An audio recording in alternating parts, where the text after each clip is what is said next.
All right, this is my Skype. I will post it in Discord. Actually, the one in Discord you do not need it. I will post it in Rumble and in YouTube for the one who like to use a Skype. So either Discord or Skype, choose one.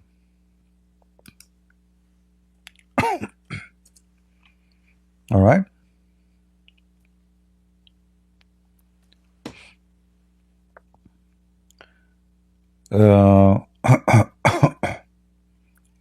And now we will see. As you know, I don't know. They send me like 100 email. You know, CP, please do. You know, we did not talk about. We need advice, etc. And I think what happened. People they want to talk about things, but usually the first one to call is going to encourage the rest. So there's many people they are shy to call. You know.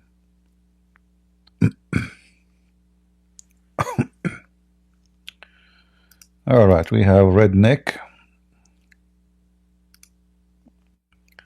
Hello, Christian Prince. How This is are you? James. You remember me? Yeah, I remember you. You are the one who make a wallet, right? Yes, sir. And I prayed for you. I prayed for your health, right? That's another thing I need advice on because, Yeah, I see. you know, I have a very strong memory, my brother. I just heard your voice. I remember you right away, even though I spoke to you only once. Okay, go ahead. all right, remember when I told you I have mental health problems? Yeah. Satan likes to torture me. The demons like to torture me with my mental health problems, and I try to focus on Christ. And the biggest issue that I have is there's a part of me wants to be with Christ, and there's a part of me wants to be part of the world. Okay. What is the? Can you be more specific about the word? Follow my fleshly desires, Yeah, but I'm also like women, you mean? women, money, all that, All right. and there's a part of me that wants to be with Christ because I'm tired of suffering and I'm tired of carrying the cross, but I need to carry my cross if you get where I'm coming from. Are like if we advise you to get married, are you able to maintain a family, or you think you cannot? Not at this moment. All right. So you see, like people asked me before, you know, about the same issues because everybody, you know, struggle with this. Not only you, and this is goes for men and women. It's not only for men because both of Yeah. us we have desire, right? We are created in a when God he created Adam. Adam was used to call Adam and Eve. So both of us we have the desire of the world, as you call it, you know, sexuality, money, wealth, clothing, beauty, to be famous, fame, to have light on us, you know, to be stars. But if we read in the Bible, you know, we know that Jesus he said one of his famous phrases in John 8:11. He said to the woman who is sinner, he said to her, I don't judge you, go and sin no more. So I advise you always when you feel like you are weak and your will of resisting is weakening, you know, just go with that sentence to prevent you from doing what is wrong. Go and sin no more. So, but maybe you should print it in your bedroom or where you sit, and remember it always. Wherever you turn your head, remember it that Jesus says, "Go and sin no more," because you know sin. It's like you know. I don't know if you sometimes you feel hungry at night, even though you are not Yeah. really hungry. I mean, you can go sleep, and it's not even good to eat late, you know. But because you saw some commercial on TV, so the food tempted you, you know. Even though you are fine, you do not need to eat. You don't have to. So you go and you grab the food and you start eating, which means there is something else controlling your mind. It's not you. Something was able to control your mind to make you go to your kitchen, you know, make food, come back and start eating, even though you do not need it. and it may be it's not healthy to do so. That is what they use it. They call it the commercial. So the commercial around us is made to control our desire and make us buy things. But you know, the word buy goes for everything. Like I can make you a buy to buy an idea, not necessarily by money, but by adopting it. I can make you buy a belief, not necessarily by money. Or I can make you buy a product. All right. Now I got, the world is full of product, and you are the consumer. So either you let other influence you and control you, or you control yourself and your desire. So the same we see food and TV, we see women around us and desire, you know, and many of those women, they wear very revealing clothing in order to do the commerce, like you know, to attempt to tempt you, because they want to show, they want the men to look at them. This is mostly the purpose of this, especially if they are, you know, wearing, you know, some kind of clothing which is obvious that they are seeking attention. They are not seeking just a dress. So you will be tempted no matter what you do. You can be tempted by food. You can be tempted by money. You can be tempted by women. But you cannot be tempted if you are a person who decide not to be tempted. It's all in the brain. I understand that yeah, you have a health issue, you know, with yourself. However, I believe that if you know, if you stay with this, with the specific phrase, and you insist to follow it, you will be fine, which is go and sin no more. So the second we get tempted with anything, if it is sin, just right away close the door in it and never think about yes, Christian Prince. And there's another thing is I have a hard time coping with the evil in the world also. With not just specifically with desires or passions, but also with the demons. They like to cause harm to me. So it. Like what? like temptations, Yeah, it's the same. they It's the same. You see, the first demon who is tempting you is you. You yes. see, we blame Satan for everything, but the fact Satan starts within us, because if we don't open the door for sin, the sin will not get in.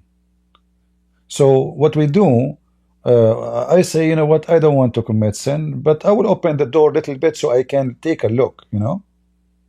And Yeah. then when I take a look, oh, you know, I need to take more look. And then I need like the door getting more open and more open, and then suddenly, you know, you will find yourself like you know, this is happening for all of us, including me, you know. So there is some you know, some people try to tempt you. Some women, maybe she like you, maybe she is not a bad woman, but still, you know, it's a temptation.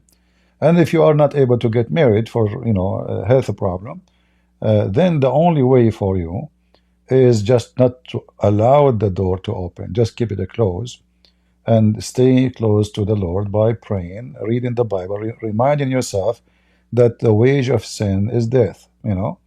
So I say things, I think of things. I, me, myself, I think about things. And because I will be tempted, you know, it's not only you, everybody. We will be tempted. But there is thinking about it and there's doing it.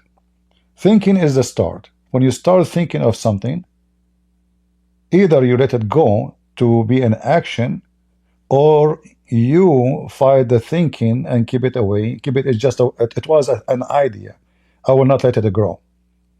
So sin is like a seed, you know, like a seed of a weed. You see the weed coming a little bit. You say, you know what? Let it grow. It's still little one, you know. And then the weed will grow and grow and grow, and then will take over your vegetables, will take over your life. So one weed, then two weeds, then the whole garden will be nothing but weeds, you know. So it's your decision. You have to fight it. And I understand that you have a health issue. However, I see in you a wise person, because thinking about it, thinking to resist it, that means even though you say you have a mental health issue, that means still you have a good functioning brain who is able to recognize what is wrong and what's right. All right. All right. I'll be more like Jesus in the wilderness when Satan was tempting him. I try my best Yeah, with God's. do your best, and in a fight. You know, you have to fight always, because this will happen to everyone. Don't think it's about you. This is about everyone, every human being, women, children's. A child will be tempted by candies. You know, everyone is tempted by his size. You know, it's who you are. So a child, like when I was a kid, they used to hide the baklava from me. You know, I'm a dangerous baklava guy. So I go home, I smell the baklava, I cannot stop myself. And then they hide it. I mean, you cannot be. Actually, once I smelled a baklava, and they hide it. I could not find it anywhere, but I smell it. You know, I can tell they did it. You know, so I look, and even in the closet, I look in the shelves, I look in the storehouse, I look in the second floor, the third floor. I came down, and then there's one place I did not look. It was the laundry machine. I opened the laundry machine. I found the baklava inside, and it had a paper in the top of it saying to me with my name, "Please don't eat it." So he will go out. You know, you are a kid still you will be tempted. You know, so either you will be driven by your temptation and you act like like a mad person, or you have to control yourself. So which one? And if you don't control yourself, you can end even with the troubles. You know, not only just a desire. You know, you can end really in jail, because somebody he have a desire to get rich. How he do it? Maybe he wanna get rich so fast, so he make a robbery, and then you destroy your life. All right? Yes, yes, Christian Prince. God bless you. I'll pray for you and you pray for me. Thank you, thank you. Always a prayer. This is why I remember your voice actually, because I prayed for you. God bless you. Take care. Bye bye. All right. We have next. We have Monica. Sorry. Go ahead, Monica. Are you there, Monica? I guess Monica is not here. Okay, go River. Hello, Christian Prince. It's nice to meet you finally. Thank you. So my question was, like I struggle with like fearing people, and like especially like people who like disagree, and like when I would speak to them about like my Christian faith, because they have some disagreements, I would sense this fear inside of them. So for me, it's like, What do you how do do you exactly? overcome? Sorry, I could not understand. What do you do? Oh, so when I speak to them like about Christ and stuff like that, Uh-huh. they get scared in the sense I see the fear in their like eyes, Okay. Like, something's not. are you speaking in a violent way, or what? What is the No, reason? no. I speak to them like how I'm speaking to you right now. Okay. Well, Yeah. So, that's not your fault. I mean, if somebody gets scared, oh, I used to go in the elevator, and then I say good morning, nobody answer, because I look scary. It's not what I can do about it. So uh, uh, there is no reason for people to be scared of you, unless maybe you are intimidating the way maybe the way you look. Otherwise, why they will be scared? I don't know. They're just not used to people like speaking up, I guess. I don't know. Maybe you get aggressive so fast, like in the way you discuss. No, I think like they're not used to, when I speak to them, they're not used to that kind of like, when they meet people in the church, they're normally used to speaking to them rather than the other way around. That makes sense. Like they're used to, them teaching others, but not the other way around. When I go to the church elders and I speak with them So and they stuff feel, like that. let us say, they feel they are offended because you are teaching them, and maybe they think you aren't qualified. Yes, that's Yeah, what I noticed. Yes, yeah, they're like, yeah. that's what I saw. Well, that's Yeah. normal, because somebody, he is so proud of himself, and then somebody else, he, maybe they don't know you much, they don't know how much you Yeah. know, and he argue about something, they will be offended because simply either they are wrong and they don't want to admit it, or you are wrong and you are being stubborn. So we do not know which one. That's true. That's true. Yeah. Yeah. Yeah, you have to find out which one is the reason. If they are wrong, if you are sure they are wrong, that means they are just being arrogant. And the Bible speak about how to deal with arrogance. If somebody arrogant and is wrong, that will not make him treated differently, and that will make you back down. You should still insist to rebuke the person and fix what he's saying. Yeah. If it's the opposite, if it's the opposite, then you should be careful and maybe apologize if you are the one who is making the mistake. Of course. Yeah. When I would share with younger people or my age, right, there wouldn't be that kind of opposition in a sense. There wouldn't be that same thing. It's just when I share it with people who are like the older in the church, the 30s and 40s, 50 years old, Okay. that's when it was, for some, not all, for some it was kind of like that. Strange. All right. Well, I advise you not to talk to everybody in the same way because people are different. Yeah. They have That's different true. they have different level of intelligence, different level of education and age too. So when I speak to a kid, I better speak to him as if I am a kid like him, not as an adult. Yes, yes. Same when we speak to a very old person, we have to speak with care and love and mercy because they are old. And when we speak with someone who is arrogant, then we deal with this person differently. So we have to study every person like individually, not. Yes. Yeah. Exactly. Do you think that there is like this kind of like they look down this kind of idea that the older people in the church that have been serving the church for years, they kind of look down upon the people who are younger? I don't know if you've seen that anywhere or. It's about how wise the person you are speaking to, because somebody can be younger, but he can teach me something. Yeah. Who care if you see the age? Can be the effect of age is depend in the person how much he learned in his life. You always see someone, he is 70 years old, but he's acting as a 17. He's a teenage. He's silly, he's stupid. So we respect the age. The Bible command us to do that for old people, to be caring for them. However, when you listen to a person, and I said, you speak based on the age and who they are and etc.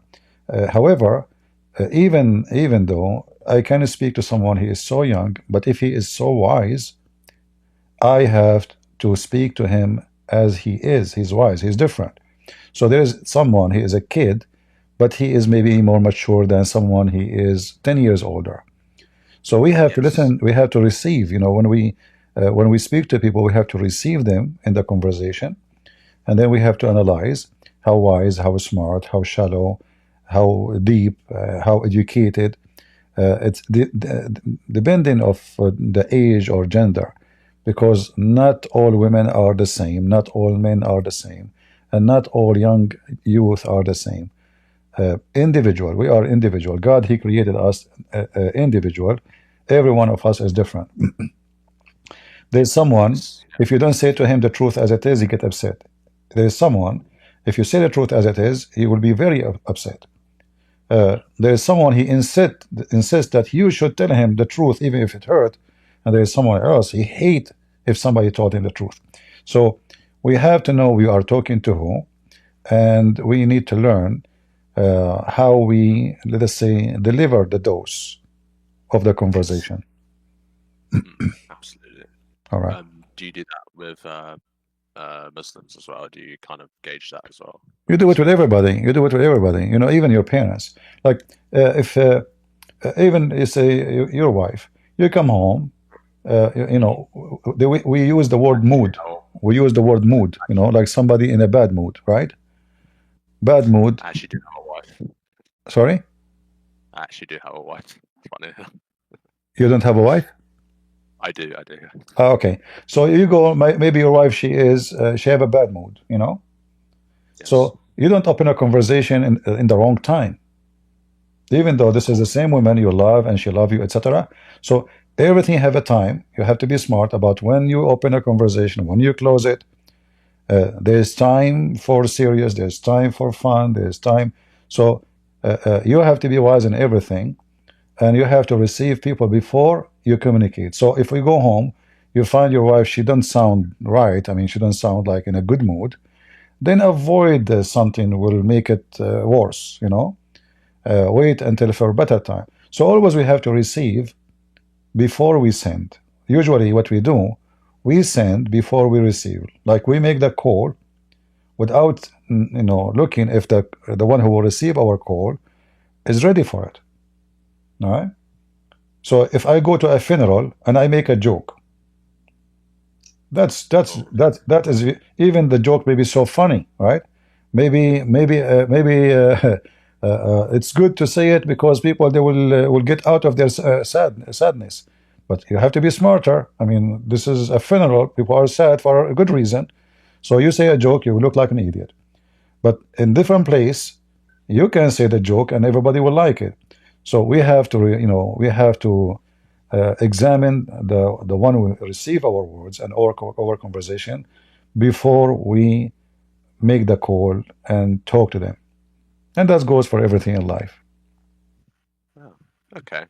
Just one small thing quickly before I go. Thank you for answering the questions. 3 years ago, I actually messaged you on Patreon, even though I wasn't supposed to, and I was actually praying for something like this. So God has delivered, and I've got to speak to you for the first time. So that's awesome. Thank you, my friend. Good to have you. God bless. Have a good day. All right. Bye bye. Bye bye.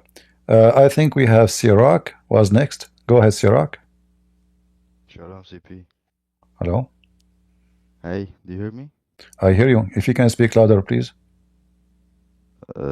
Is it good now? It's good now. Okay. I have a question. I'm originally from Eritrea and From where? Eritrea, All right.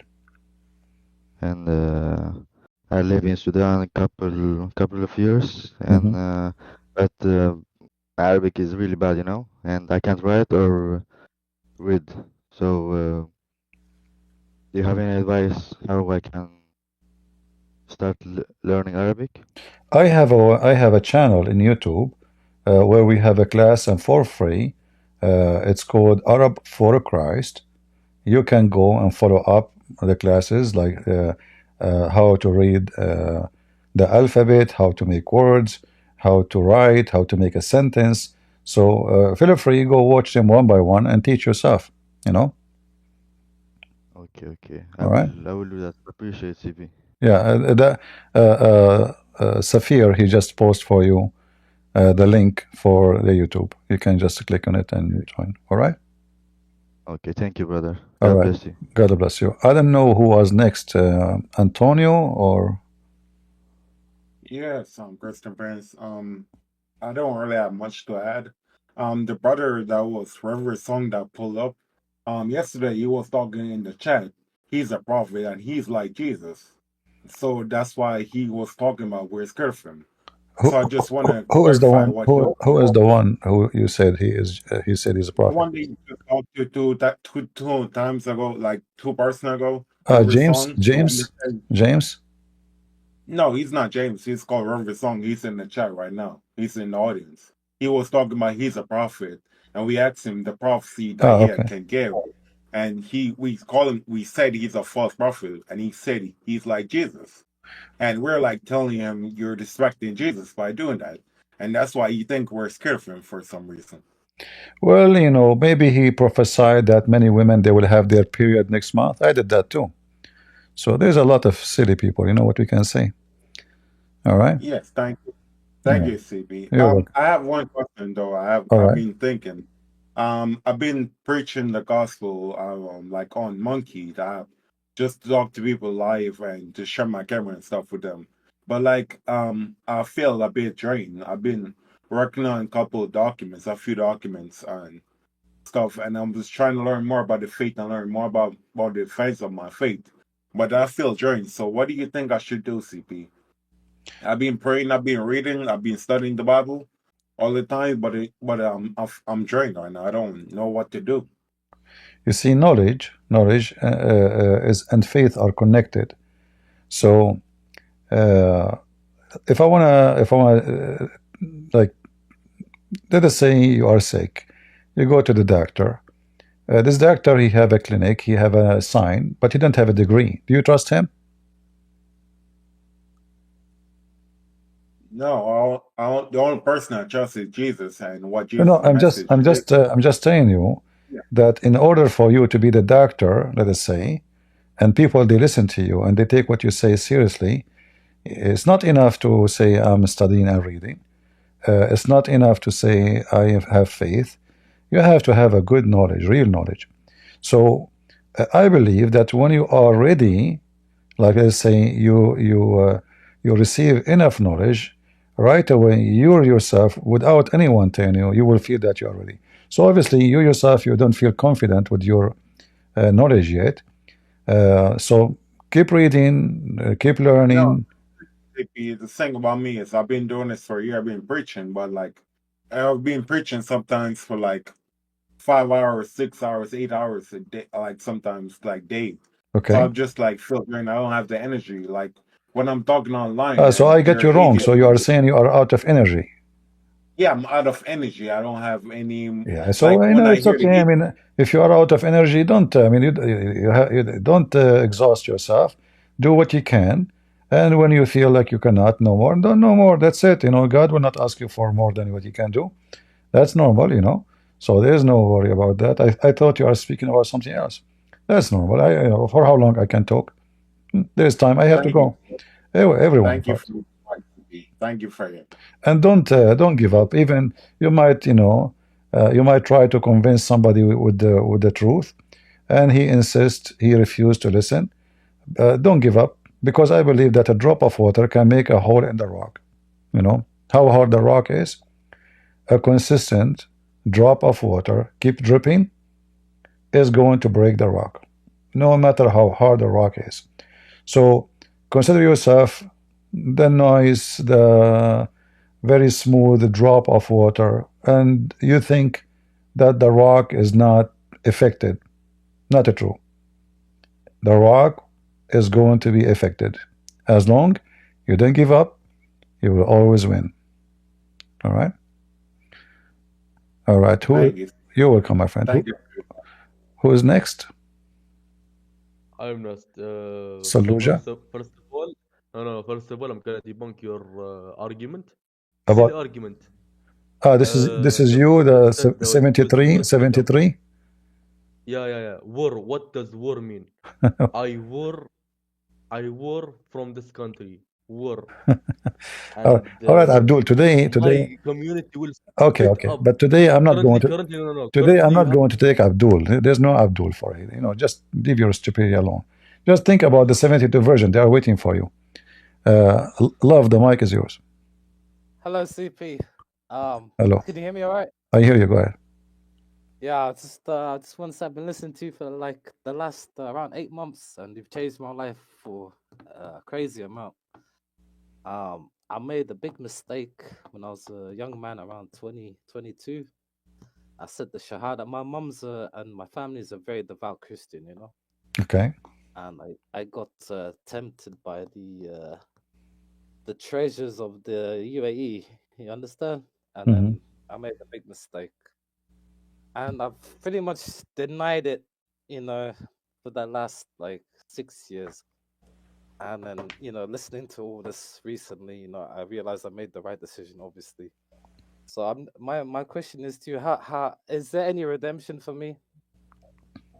You just You did. know, If you decide to leave Islam and you but accept I the made such a Messiah, big mistake. Is it forgivable? That's what I just want to ask you that. yeah, you've been deceived. And you were Yeah. you were a victim. You are not the criminal. And then if you ever convince somebody that Islam is a good religion, you have to do and try to reverse your what you did by convincing them or anyone else that Islam is not what people think. In fact, Oh, I've been doing that for a long time now. But like, is there some steps I need to take? Do I need to like baptize myself again, or am I just lost? I you've been don't. baptized before? Yeah, I'm born Orthodox. My mom's from Egypt. My dad's Well, German as well. He's like a devout Christian. yeah. And I was just weak. I was a weak man. So As I know, the baptism should be only once, but yeah, because you left the faith, maybe you speak to your church because your church may have their own idea about yeah, that, and then I will leave that for them. However, for me, you left Islam. You are a Christian. You believe in Jesus, and yeah. And you helped me like confirm everything. I'm, I I'm was ha- like in the middle. I was like a bit crazy. Like I couldn't figure out, who's right, who's wrong. yeah, Because you can't really trust anyone these days. So I'm happy that I was able to help you. yeah, it really helped man. I But mean, I was already thinking about it before, but when I listened to you, like I knew I was right. And God bless you for that, yeah, man. but I Thank you. wish I wish you will do more than just redemption for yourself by Yeah, saying I want to do baptism because you went through an experience, and I believe you have a duty now because you went inside the mud and you came from the mud. So you want people not to go there, and you should do some work and try to convince people. That's why maybe you should make your own channel in YouTube or TikTok or whatever, and tell yeah. people about what happened to you and advise them. So like especially young people, they fool them, they lie to them, and they end in the same place you were in. CP, I was there for like around 10 years and I saw the most disgusting things. Like, you think these Matawas and everything, they all act like high and mighty, but you have no idea how horrible these people are. It's I know them. crazy. I know them. I know And them. then when I finally like since I actually sat down, because I was like led along and I never like knew about this like Aisha and this and this and like nobody ever told me that all I got was this rosy picture of this beautiful Yeah, you're my brother now and this and that and then but when I actually saw what they were doing over there, oh no. yeah. Yeah, but thank you so much, CP. You're You're the man. welcome. And I hope that nobody of your family was fooled by this religion. I wouldn't dare tell my mom, but I All think right. I should tell her one day, just Yeah. Well, I hope you will be able to help more people to know. Just one last question, like what steps would you, so you say just spread the ministry, yeah, as you said, yeah? Yeah, and like go to your church Any where you any used to go, and tell the priest there to give you an advice about the baptism if they um, believe it's necessary. I mean, I Uh, was brought up in a Roman Catholic boys' school, and I don't really like those guys too much. yeah, whatever church you went to, for me, I don't really care for sect. It's not my Yeah, issue. same, The same, important is our Savior is our Lord, the Messiah, is not the priest. The priest yeah. name, the church name, it doesn't count for me. I It's guess this is between me and God, right? I guess, yeah. sorry.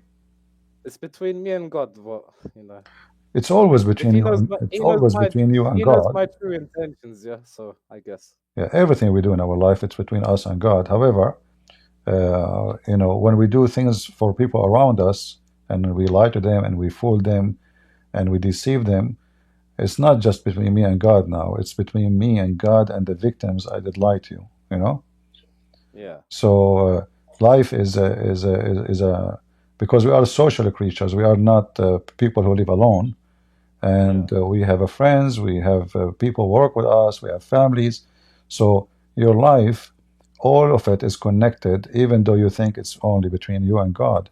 But what you do is going to affect many people around you, and then you find yourself you do not only commit sin against yourself, you commit a lot of sin against many people by deceiving them, saying, "Oh, Islam is a good religion." Not only you yourself you deceived. So this is why I'm asking you if you should maybe make a channel in YouTube, so you can pay back, to wipe what happened by something better. Bring people out of Islam and share your Well, your your life story with I none. could tell some stories, that's for sure, yeah. But I'll take your advice for that. Yeah. But anyone who's listening, yeah, just don't fall for it. Just don't fall for it, please. Yeah, Islam is a stupid religion. What we can say, you know. I'll tell you one thing. As soon as I got back there to London, where I live now, the Yeah. first thing I went to that big mosque. I was trying to go. I was trying to actually do it, and the first thing, they said you need to establish Islam as the sovereign nation above the country that you've joined. It's they're Yeah. crazy. No, no, no. They are not crazy. They are, you know, they are fighting for taking over. You know. So Yeah, what you think they are crazy, they can be very dangerous. Those are not just crazy.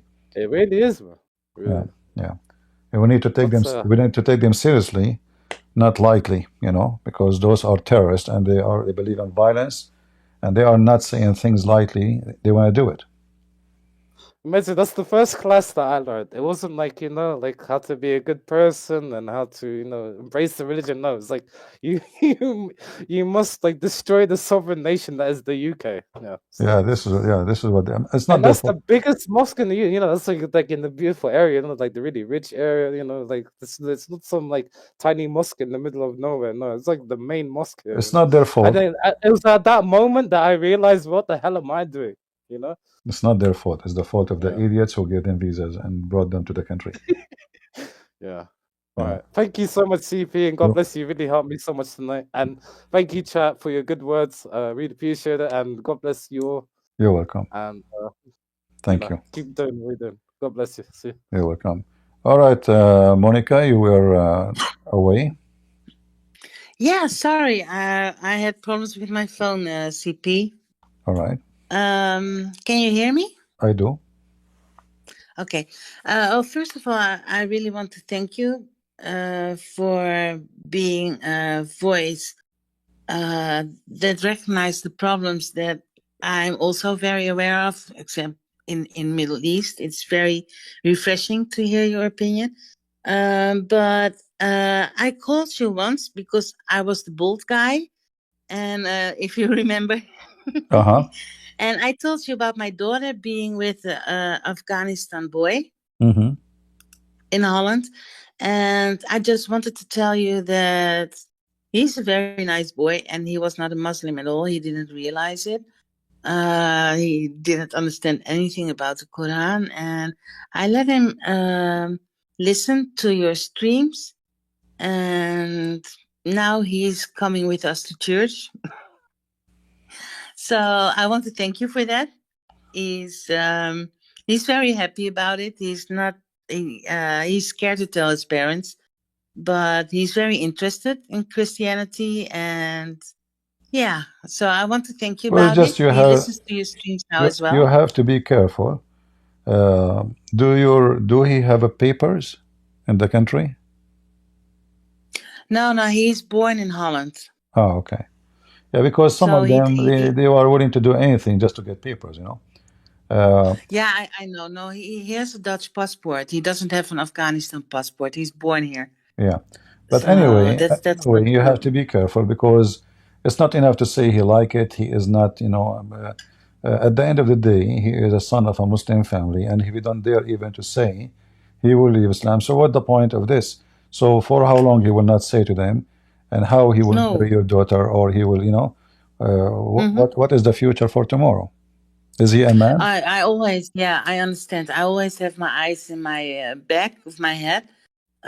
But no, I was telling him in a very honest conversation that because he has only Dutch friends, me and my daughter, my three daughters, we are Jewish Christians, and I told him, I showed him the passage in the Quran where it says he can't be friends with us because he will be a kuffar. And he didn't know anything about the Quran. And I have to say his parents are not very busy with Islam as well. So he was, to be honest, very in shock when he listened to streams of you. So I'm just not pushing. He's listening, and All right. yeah. Well, I hope he will be listening, I'm just and I hope he's decent and honest in what he wants and what he do. Faith is very important in success of future for a woman and a man. And Exactly. if I am a person who believes in Islam, cheating is okay for me, lying is okay for me, and then what is left, you know? So Yeah, your daughter need to know that too, and they need to be she's sure. aware. Yeah. Yeah, they need to be sure, her and him, that they don't belong to such a mad cult, a satanic cult. Yeah, I told her, and she's very aware because yeah, it's two cultures, a totally different culture. So No, even though he's raised in Holland, this is not a culture. This is a system approved by God, yeah, supposedly. This is not just a culture, because culture is just culture change. Culture is not considered holy, but for them this is above culture because it kill culture, because what is holy as scriptures delete culture in Islam. So like if you believe in something and your culture is good, and Islam believe in the opposite, Islam should be the winner, not the culture. All right? yeah, I'm sorry, you're totally correct. Yeah. But if I tell you that he even eats pork meat if he's with me, and he enjoys it, I'm sorry. Yeah, he called himself a Muslim because he's used to it, and but his thoughts are nothing about Islam, and I showed him that, and yeah, and they are listening together to your stream, so I'm very happy with that. All right. And I just want to thank you for that. And of course, I will always be aware and see and think, because yeah, I have to watch out for her. I know that, and I will. All right. But I just wanted to thank you. Well, happy to hear, and I hope good news will come always to you. All right. Yeah, I just have one question. Okay. I don't know if you heard about it, but in Holland and in Germany, we have special Christmas markets. They are huge, and they are being overrun by Syrian ISIS lovers, and it's all over YouTube. And there there are no Christians anymore on the markets because they are with big flags with ISIS and Syrian flags all over marching. And I live in Holland, and as you know, we have a pro-Israel, anti-Islam immigration government. But it's just way too late. I mean, we have 18 million people, 5 million are Muslim, and Europe is for 6% Muslim, but it will be You have 20%. The country have 8 millions. 5 of them are Muslims. No, 18 million. 18. 5 million Muslims. Yeah. Well, But at the year of I believe that Netherlands need to be punished, and I believe Islam is the best punishment for such a scumbag country. Sorry to say. Exactly. Prostitution Yeah. in the street, drugs everywhere. Yeah. Even if you want to take coffee, they ask you with the drugs or without drugs. So let the country punished for its stupidity. God always he punished nation, and this nation need to be punished. They passed the red line long time ago, and their stupidity is going to bring destruction. Yeah. Absolutely. It's also because, and that's my problem. I'm a bit of a warrior type, but I noticed that a lot of Christians that I know are, yeah, I can't say it, but people are cowards here in this part of Europe, in West Europe. And I just fear for the safety of my children, to be honest, in the future. Exactly, especially because in 2050, Islam will be dominating in Europe. So I don't think Islam will be dominating anywhere, because you see, there's a big difference between numbers and reality. Most of Muslims in general in Europe, they are not really Muslims, even their name is Muhammad or Ahmad. Muslims, even inside the Middle East, most of them are not Muslims. When you give them freedoms, you will see something different behavior.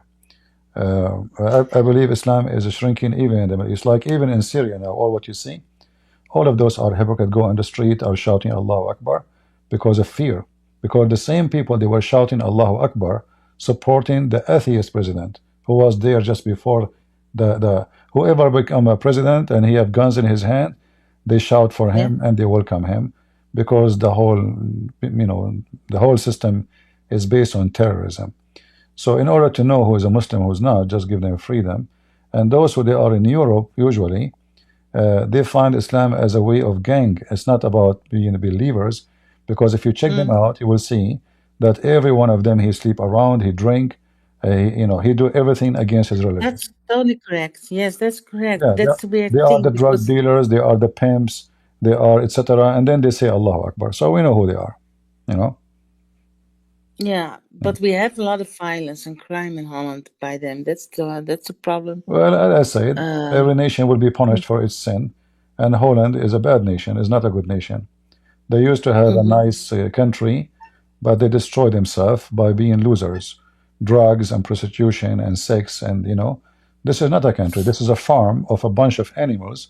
Excuse my language, I don't mean you, but this is a farm of animals who live inside it, not a country. It's not a country no more, long time ago. Women standing Yeah. in the door of a store, and women are naked, literally naked in the door. And this is supposedly business. So what you expect to be a future for this nation? Drugs is taken everywhere in the street, which means the whole country is high.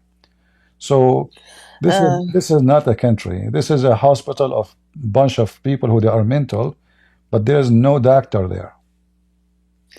Yeah, you're totally correct. If you speak about Amsterdam or the other two big cities, you're totally correct. But outside those cities, I can tell you this is not a thing, drugs or prostitution. I So don't know it's about others. I can tell the majority of the nation is in the big cities, right? The majority of population.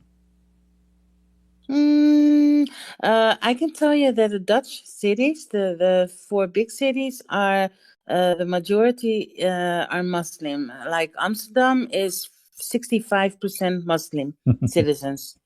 Horrible. The Dutch people, they went to the countryside. Yeah. So most people live outside. Yeah, because big Muslims, they cities. have a lot of kids and they keep bringing family after family. And those, European, they don't even have family. So soon, the whole country in Amsterdam will be Muslim, which is good because at least they will be officially, mad. Right now, they call Exactly. themselves they call themselves European, but soon they will be officially stupid and mad. Very Yeah, good. yeah, Yeah, exactly. very good. Exactly. All right. Okay, so yeah, you're totally right. I mean, Holland, the route Holland took for 30 years was terrible by socialists. So I'm glad we finally have a decent government. But yeah, well, we will see. Thank you, CP.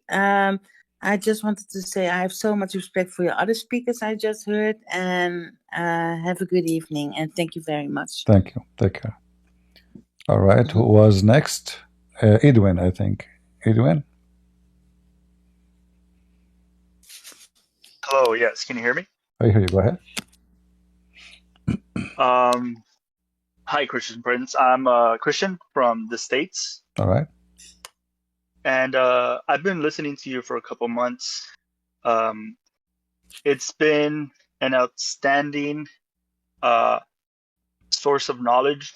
I believe the Lord has directed me to brothers like you and other people who speak against Islam and against other so-called religions like Jehovah's Witnesses. In my state or in my community, I don't really see a lot of Islam, but that doesn't mean I should not be educated on Islam. And I've learned so much. Before I ask my question, I just want to share that I speak to family members and I speak to coworkers about what Muslims believe, what they believe about Islam, and it's at some point I understand where they're coming from because they know nothing about it. they believe that it's an Abrahamic religion, where because of you and because of other brothers in Christ, it's not. And I really want to thank you for that. So my question is, I got married last year. My wife is a Christian as well, and I want to be the best disciple to my wife, to my newborn baby. My baby was born a couple months ago, and thank you. I just want to know, what are some good qualities that your dad, because I believe you said that you were born in an Orthodox Christian household. What are your thoughts, and what are some good things that you can share with me that your dad did with you, regarding you honoring your father and your mother? That's my first question. Yeah, first we cannot take what somebody else did and to be us, because as I said, we are individual and we are different. We have different culture, we have different location, we have different time. So what it used to be maybe good in my dad time, maybe it's not good in your time. But for us, we grow up in a family where there's nothing is called a child. You are growing up a man even when you are 6 years old. They speak to you as a man. So we have different lifestyle from where you are, where you live. Therefore, the treatment will be different and the way you grow up is different. However, we start with the wife. Talk is cheap, easy, but practice is different story. So we put theories and we have dreams, but most of the time our dreams doesn't fit with reality, because a human being is not a machine, have a manual, and we open page number 52 and we fix our problem at the age of 52. No. So we are human and we have different stages of life. So always you have to manage and see what stage of life you have. Like, you just said you have a newborn baby, and the second you have a newborn, there's more issues will come in your marriage. Things never happened before, like taking care of a child, medicine, soon he will go to school, he have to pay for his school, who is going to give him a ride. So the more you are going to be involved with your family, and your family will change, because when you are engaged is not the same when you are married. When you are married is not the same when you have children. When you have children is not the same when you are a grandfather. So life will lead you into direction. Same time you have to lead yourself, not only life leading you. So to have a good life with your family, the first thing I believe that's a human being have to be honest and decent, and he have now, like, it's too late for me to say to you find a good partner who is smart and wise because already you are married, and I hope she is.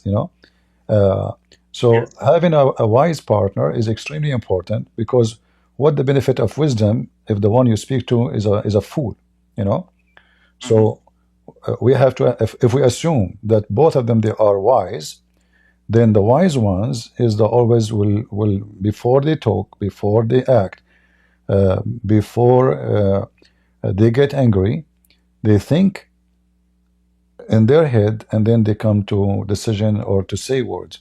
So I always advise you, when you sit with your wife, beside be a romantic and friendly and kind and gentle, you have always try to discuss not the problem, to discuss how to fix problems. As an example, we don't need to wait until a problem happen to talk about the problem. We sit and we discuss to have, like, let's say, let us say, a kind of conversation which will reach both of us to understand each other. So what if what if this happened? Let's say you bought a house, and tomorrow you're still working, but tomorrow you lost your job. So what we would do, you think, if we come to this position, and what is the wise thing? So you have to you have to, let us say, discuss with your wife about life problems which can happen or you think it might happen soon, before they happen. So you have your time, you prepare, and you can overcome those issues. And the same goes for anything you have to do with spiritual issues in life. Your wife, she have friends. Maybe some of them you don't approve. Maybe you have friends. Maybe she don't approve. So how we can solve that? Maybe one of them, she is bad. She is a bad woman. She have a bad influence, and bad influence bring bad things to the house. So if she have a bad friend, how you can get rid of this friend? Are you going to force your wife? Are you going to convince your wife? Can she stay away from her? How we can make it happen? So life will bring a lot of things to you. So when you say, what is the influence of your father? I cannot compare to the life today, because at that time, if my dad say to my mom, "You can't see that woman," she will never see her. All right, that's it. Wow. Okay. But we are in a time is different. If you say to your wife now, "You cannot see this woman," she might do the opposite, because she grew up in different culture. It's a different time, and the man authority is not the same as it is at that time. At the time of my dad and my mother. So how you can solve the problem? The only way is to convince her, and hoping that your wife is a wise woman and she agree. But so I'm trying to say to you, think about advising yourself before the problem. How we can fix problems before they come to us, because mostly what happened when a problem come, both of you will be under the influence of the problem, But if you try to face your problems before they come to you, it's like, we have tsunami is coming, and we have an alarm. The alarm is for what? The alarm is to give you time to go to the high ground, right? Tsunami is not there yet. Yes. So we receive the alarm, we move to the high ground, so we can be saved. And this is what we need to do. Life full of tsunami, and there's alarm. We have to be aware of the alarms around us, about the man, the husband behavior, the wife behavior. If the woman, she is getting cold with you, she don't sound like the same as before. Those are all alarmed, and you have to watch for them carefully to see what's going on. What is the reason? Don't wait until the tsunami come. It's going to be too late. Did I give you a headache? Okay. No, you did not give me a headache. I think I get more of a headache from the people that you talk to. Yeah, because No, this is absolutely helpful, Christian Prince. I know that you don't like to be praised, and no person should accept Christ, because He is our Lord and King of Kings. And I kind of call you my Arab professor. I kind of see it that way. I'm your brother. We try always to help each other, and sometimes you can receive an advice of wisdom from someone, even maybe he's a teenage. Always we have to be humble, and we have to see who we are, and not to be proud. One of the sin a human being do against himself is when he is proud. The second you feel so proud is the second you prove that you are a foolish person. And this is additional advice for you: be humble in your house. The Bible teaches that the man is the lord of his house, but the lord of the house doesn't mean that he is a master of slaves. He's a person who gives, and he sacrifice, and he love, and it's responsibility more than a title. So do what you are responsible to do, and we pray that you will be successful with your family. Thank you, Christian Prince. You're welcome. And yes, you, my brother in Christ, and I think you already kind of answered it. But this is now regarding my dad, who's an unbeliever. Um, and I was just wondering how far, like, I I've accepted Christ. I've been baptized. I go to church. I do my best to get involved uh, with my brothers and sisters in Christ in the church. It's been difficult now with my baby. But how far is it that I could speak to my dad in, for example, it's a tough dialogue between me and my dad, who's an unbeliever, and I'm an unbeliever, and I don't want to dishonor my dad, but and I will never um, uh, do anything extreme to my dad. Um, and my dad wants, he does good. But how in a dialogue between me and my dad, what like, for example, is me it, so is me calling out his hypocrisy, or me calling out his double standard on a lot of things, is that dishonoring my dad? Um, you see, no, it's not, but you have to be careful in the way you say it, because the purpose of telling Yes. him the double standard is not to insult, but to help, correct? Yes. So we Yes. have, I want him to. yeah, we have to say it in a way which is not offending, all right? So I will give you an example, Yes. uh, let us say your dad, without giving it like a real life position, but your father, Uh-huh. he says something, he do something. You can take an Uh-huh. opportunity. You can take an opportunity about, like, you wait until he said something to you, which is Hmm. sound like he's asking you to do the same as he did, you know, which mean being Hmm. being hypocrite. And this will be Yes. your opportunity to hit the nail by saying, no, dad, I cannot do that because this is an ugly thing to do. Being hypocrite. It's not right. People will not respect me for doing that. Even though like now you did not say anything about him, you are saying about yourself. So this way you said it, and it is strong, but you are not scolding him in Hmm. offensive way, like Yes. by rejecting something he said to you. You have to wait for it until it come, and I'm sure he will say something, because as long as he do that, he will not mind to say it to Yes. you. So you wait for him until he say that, and then you say that this is not right. How I'm going to do this? This is hypocrisy. This is disgusting. People will not respect me. My son will not respect me if I do that. If my son know one day. Yes. So this way you are talking about yourself, and supposedly you are giving opinion about you, not about him. But trust me, he will understand very well that you just hit him with the hammer. you know yeah, Yes. you have to do it in a smart way so you don't lose him, because if you say it in a rude way, not only he will be upset, maybe he will stop talking to you.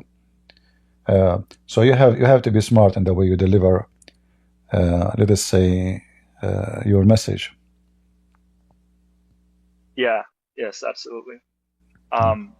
Yeah. I over the years, I know the Lord has done a lot in my heart, because I grew up in the city, and uh, the city life in the States is very nasty, and you know the way we speak as teenagers, it's very nasty. There's a lot of cursing, and the Lord has removed me from all of that.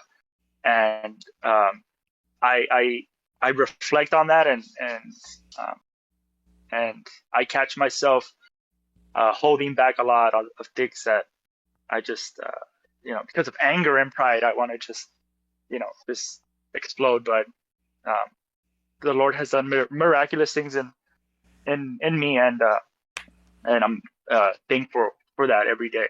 And it's a blessing. Speaking to you, it's a blessing hearing your channel, and I won't hold any more time. If I have any other questions, if you have another open mic, I'll be happy to join.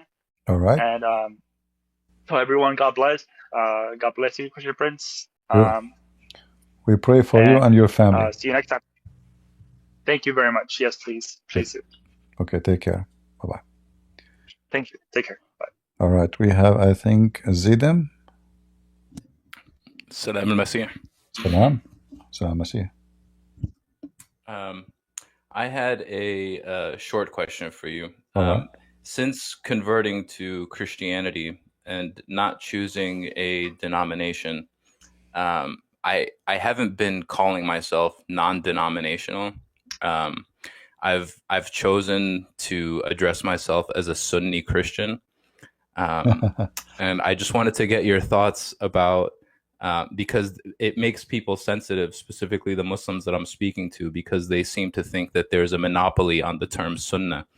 And I started to have some doubts as to whether or not Sunnah is something that is exclusive to Muhammad, or if it means what I believe and understand it to mean, which is to follow in the footsteps of. Yeah, we will not change our topic to talk about Islam now, but I understand your situation. You are an ex-Muslim. However, Muhammad, he was not a Sunni because he never followed Islam. Sunni is to follow Muhammad, not to follow Islam, right? So, like Muhammad, he do something, the Muslim, they follow it, not what the Quran says. The Quran says you do mut'ah, then Muhammad, he said don't do it no more. What the Muslim, they do, they follow what Muhammad said. So Muhammad is what Sunni mean, to follow Muhammad, not to follow Islam. In fact, Islam become Muhammad himself.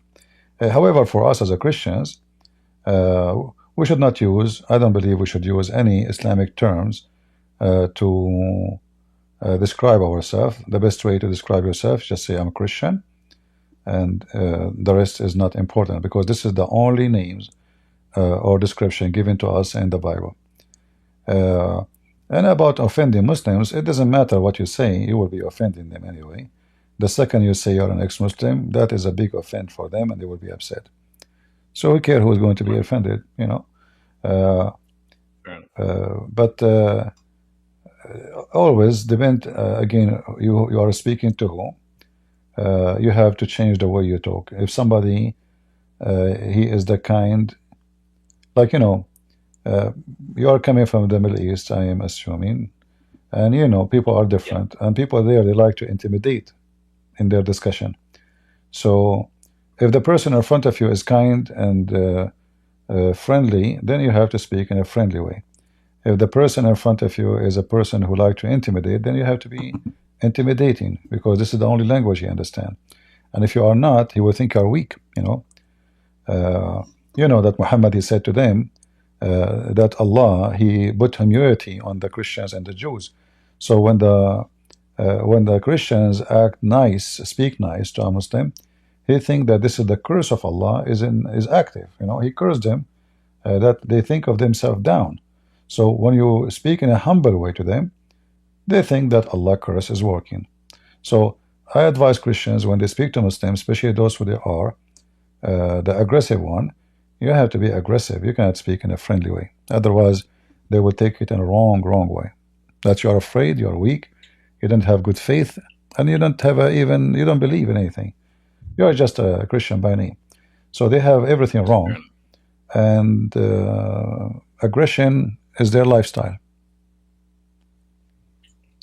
100%.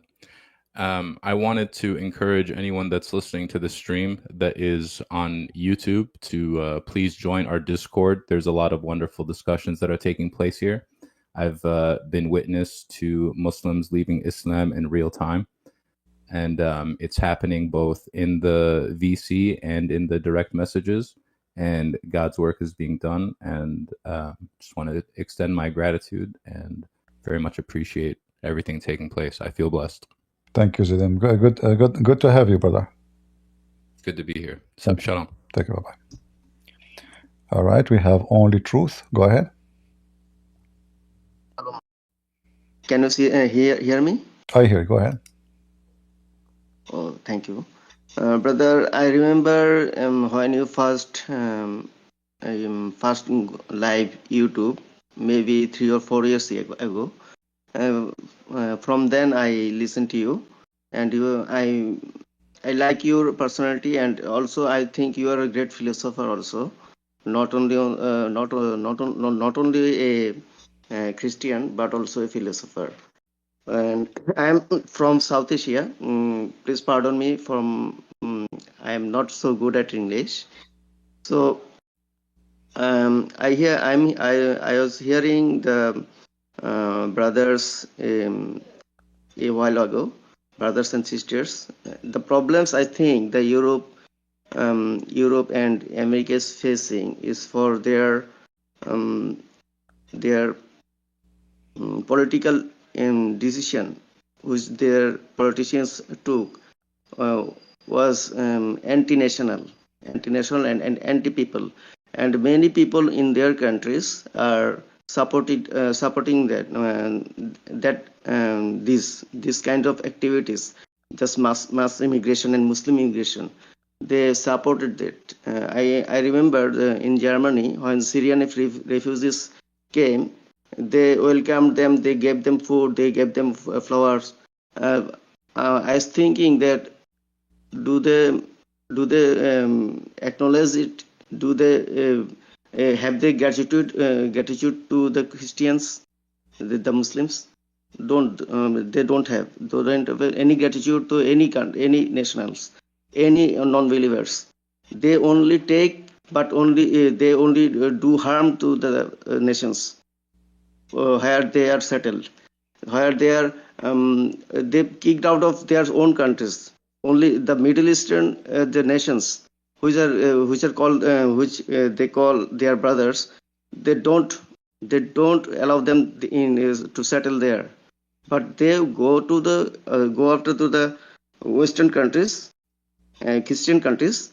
They took asylum there and do harm that nations, try to take over that nations. And I think when they grows in a certain number, then their tendency is to build more Muslims population and to conquer that nation. It's kind of mafia business. I think the mentality, Muslim mentality, when they outnumbered below 5% or 10%, their mentality is some kind other way, and when they build up and their mentalities go to the another level, and no human talking, human attitudes, they don't understand that. They want to conquer that land in by what means it possible. Yeah, and I but think it's a very we cannot blame the Muslims if somebody is stupid and he invite them and he welcomed them and they took over his house. It's not the fault of the Muslims, it's the fault of the donkey who did that, you know. So don't cry for anyone. I don't cry for anyone. I believe that God is always in control and nations will be punished for their sin. So one of the great sin people they do is when they are ignorant. The Bible says, my people have been destroyed because of their ignorance. So those people who they are in Europe, many of them, they think they are Christians, they claim to be Christians, and then after all the history of Islam, knowing that Islam invaded them many times, occupied their land many times, it took slaves from their nation, still they did not learn anything because simply many of them, or the majority, are Christians by name. So when we say Christian country, what we mean? Do we mean really people who practice, or we mean people who call themselves Christians? So Europe is doomed long time ago. Nakedness, wickedness, prostitution, homosexuality, a flag of the gays everywhere. And then when the Muslim they come, we say Europe is being ruined. Europe is ruined long time ago, before the Muslims. And I believe that when God he punished Sodom and Gomorrah, he have a good reason, you know. So if somebody decide to be Sodom and Gomorrah and decide to become flooded by pagans, controlling the country, a demon, then those countries deserve what will happen to them. I will never cry for anybody, I don't. The whole world is going to be under judgment. It's not about a Christian nation or a Muslim nation. The whole world, from their fruits you shall know them. So when we say Christian nations, we need to look and see around how Christians they are. Are they really Christians? Talk is something, and reality is something else. The same as Muslims, actually. Even Muslims, they call themselves Muslims. But how many Muslims are Muslims in Europe? Even those who grow beard and they claim that they are doing dawah, they are the last one to practice Islam. They are doing business. So I advise you not to feel bad for anyone. For anyone do bad to himself, he deserves it. All right? Anyone. Yeah. I think whatever they have done, I think we need to repair this through our churches, so that they beware of Islam, and so that no more conversion to Islam, and also societies must aware about Islamic danger. I think Yeah, we very warn sorry. them. We warn people. I'm doing this feel for a long time. I'm doing this every day for a long time, right? We do this, but still, those people don't listen. Most of them don't listen. So what I'm saying to you, don't feel sorry for anybody. Still, we will warn. We will not give up and we will not warn. But let us say if tomorrow England become a Muslim country, am I going to cry for England? No. For this is what they did to themselves. They deserve it. Let them be punished. God punish people. God punish. When Israel itself punished many times, and those are chosen people of God who knows God before anyone else. Even those they've been punished when they are away from God. So don't cry for anyone. Warn, but don't feel sad for them, and don't be even sad, because this is what they did to themselves. The Muslims did not invade them by sword. It's them who opened the doors for them. So if they are the one being stupid, let them pay for their stupidity. All right. And who's holding them from fixing it? They can fix it. They can fix it right now. Like now, the Syrian Europe, they stopped accepting application for Syrian refugee. But shouldn't they ask themselves from the first day, why even Syrian come into Europe? Why they don't go to Muslim countries? All the countries around are Muslims, and they are empty. Saudi Arabia is a rich country. What about Qatar? What about Emirates? Nobody will take them. Yes. So why they want to come to Europe? No, they come to Europe for a very simple reason, my friend. They come to Europe because Europeans are stupid. Europeans are known to be stupid. Every European knows that those people, they come, they don't work. They get a free food, free housing, free health insurance. Their kids go to school, and the guy, he's just busy making babies.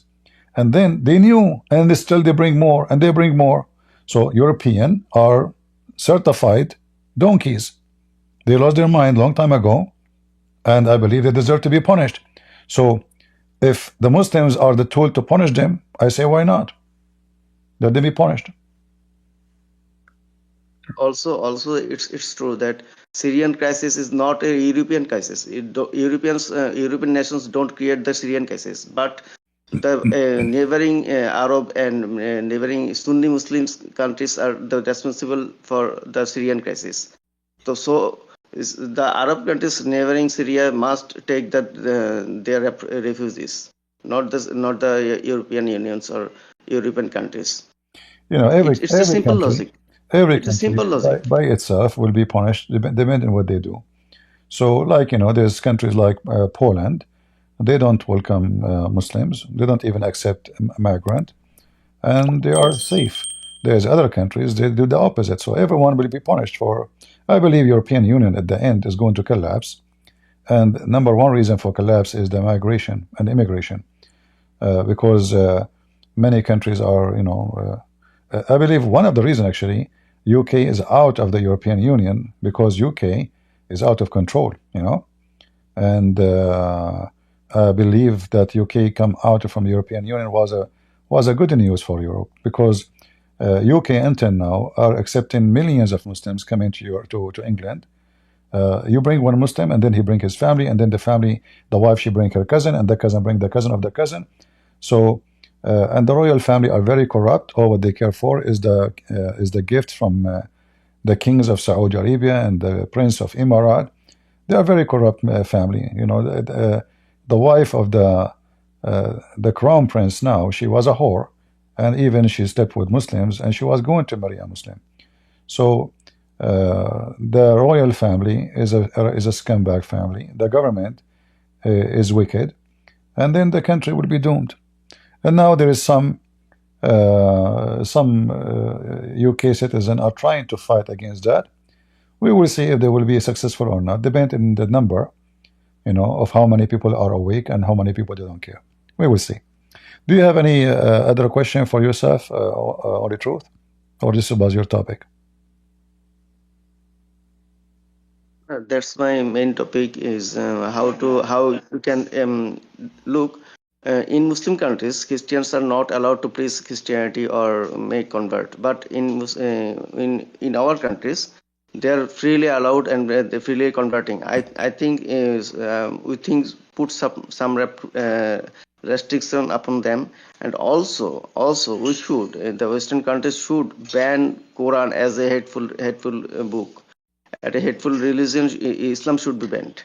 And I think steps need to be done. Steps need to be done against Islam and Muslims, so that this virus cannot spread in the worldwide. Yeah, you see, That's but my this issue is solved because even though they don't allow Christians to preach Christianity in Muslim countries, but thanks to the internet, we can do that. So if you live abroad, you don't live in a Muslim country, who is holding you from sharing the truth with Muslims, defeating Islam, and make Muslims leave Islam. So you can do it. All this is over. Right now, I'm sure there's people from Saudi Arabia listening to me. So things now is a lot easier. And I believe Islam will be, the Muslim, maybe they were successful for some time in Europe or in the West, because Western, they were so ignorant about Islam. But now we see more and more people, they are learning about Islam, and we see black, white, Asian people, they are exposing Islam more and more, and Islam is in trouble. All right? Yes, my final. I think Muslims should be dealt with how they deal with the others. How they deal with others, that the way they should be dealt, I think. Yeah, but you are talking about countries, like, you know, but we don't have countries, we can call them Christian countries. In Islamic countries, like, they have a Ministry of Islam as a part of the government. They pay for every mosque, they pay for electricity, they pay 10% of the income of the whole country, GDP, to promote Islam. We don't have that in the Christian countries, if we can call them Christian countries. We don't have 10% in America to promote Christianity, or in Germany, or in France. In fact, in churches, and all those churches in the West, every church have to pay for their own electricity. In Islamic countries, it's free water, free electricity. Even the sheikh, he gets salary from the government. Our priests, they don't get salary. So there is they spend a lot of money. So imagine 10% of the income of Saudi Arabia to promote Islam. This is a lot of money, crazy money. Still, Islam is a piece of garbage, and not a single Muslim can defend Islam. So all the money of Saudi Arabia cannot make Islam look good, and we are going to defeat it. All right? Thank you, Oli. My final. They also have many organizations and Islamic institutions to spread Islam in Western countries. Yeah, this is money. This is the money. The money appears through organization. We know that. Still, we are defeating them, even though I don't have the money. I don't have organization. I don't even have an office to call myself, etc. I'm just one individual, and we see always how Muslims complain to YouTube, Pakistan, and other government to ban my videos. So a country like Pakistan, they have nukes, are afraid of a channel in YouTube. This is telling you Islam is so weak. So for how long Muslims will have money to sponsor Islam? Let us see. They will go bankrupt, because all the money they have cannot explain one video about Muslims and their crimes. All the money they do. This is why when ISIS came, the Muslim went not trying to defend Islam, saying Islam is not ISIS.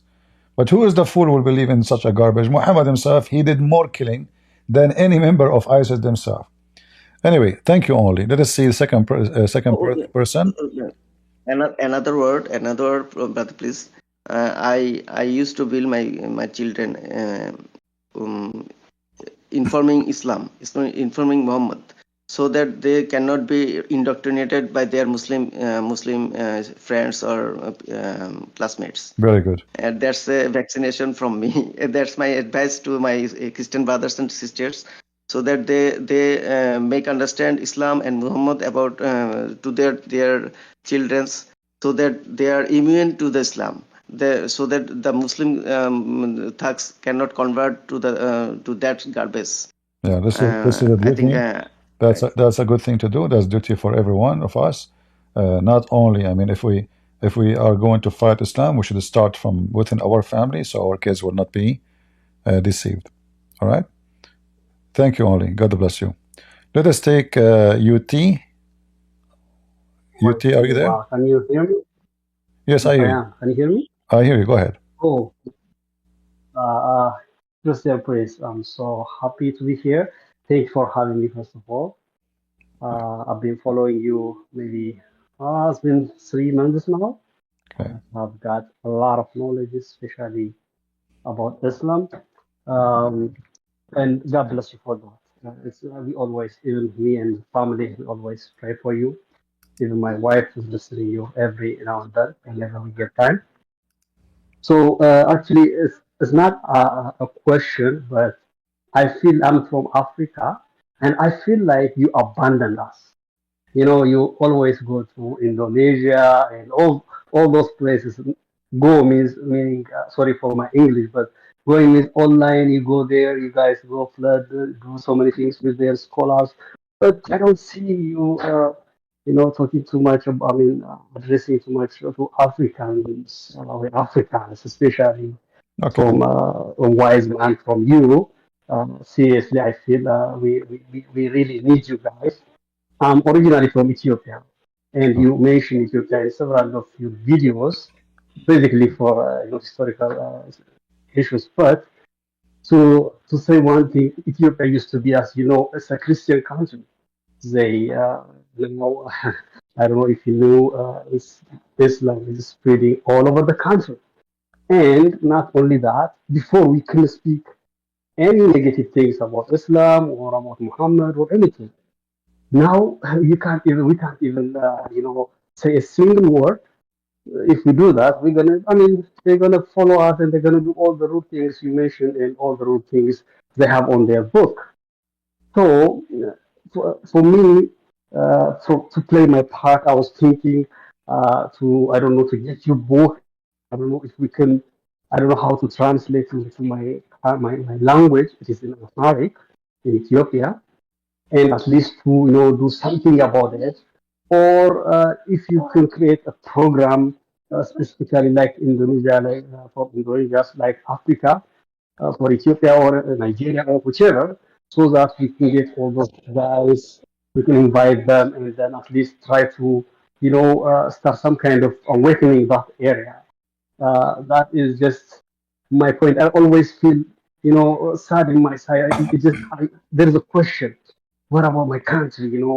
It is this thought is really, and I feel so bad. I just need your suggestion, and I just need your comment on that. All right. First, if you like to translate my book for free, and then we post it for everybody in the internet for free, so if you can, I don't speak your language, so if you can do it, or anyone can do it, just finish the book and give me the file. I will publish it, and we will give it to everybody for free. About that we don't care for people in Africa, that's not true. But if you bring me, if you now like saying you ignore, like it's like in a way of just to get your attention. Yeah, no, let me finish. You see, when I debate about Ethiopia, because Ethiopian come here and they me, can you refute this guy? You know, it's not me who went to Ethiopia. I don't know anything about Ethiopia. I never know what, you know. But I notice a lot of Ethiopian are sorry, Indonesia. They are watching and they care, and even some Indonesian they make article about me, like you know, why don't refute this guy? So Indonesia is the biggest Muslim country in the world. So if we can defeat Islam in Indonesia, you know, that's a wonderful thing. However, if you want, go ahead. I'm willing to go and debate anyone, any sheikh you can bring me. So tell your friends from Africa, any country in Africa, to invite their sheikhs to debate me. Like I remember, I don't know where the sound is coming from. Is that from your side, UT? Just my kid. I don't know how to mute it. Okay, I will mute you. All right. Yeah. So if you have any sheikh, any African country, not only Ethiopia, and challenge them, post, hey guys, who can debate this guy? Who can answer him? And then we can get them busted, and this person will be spanked, and then Islam will be spanked. But I cannot go to someone I don't know who speak English in Ethiopia. I know nothing about Ethiopia, you know. So you need to bring me the Ethiopian, and I will do my part, you know. So get me the customers. If you can get me the customers, leave the rest for me. That's all what I can say to you. Otherwise, why I will not care for Ethiopia? Ethiopia is one of the oldest Christians in the world, and they are wonderful people. Oh yeah, it used to be. That's what I can say. Honestly, it used to be very good Christian country. Nowadays, unfortunately, things are really getting worse and getting all with the civil war and everything. You know, Christianity is even it feels we we're have to losing it. we have to do Honestly. our part. So if you want really to, you know, post my video, let us say you have to make a beat. So post a video about a debate of me with somebody to a Muslim sheikh in Indonesia. Say, hey, can you debate this guy? No, do you dare? And don't say anything, don't debate him. He will say yes. So okay, this is his code, let's go, you know.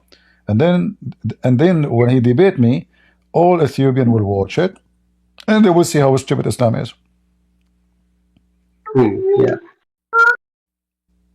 All right. Great. We're gonna take one. Yeah. Thank you so much. Last word is God bless you.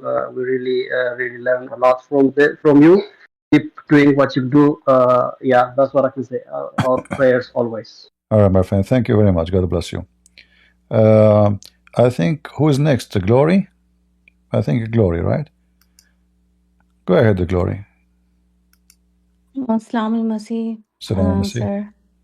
How are you? I'm fine.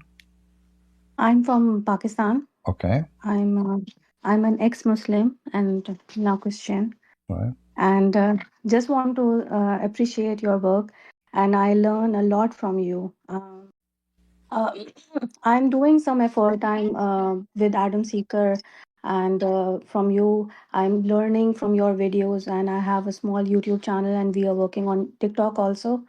We are spreading the word that Islam is a false religion and come to the Christ. So Wonderful. I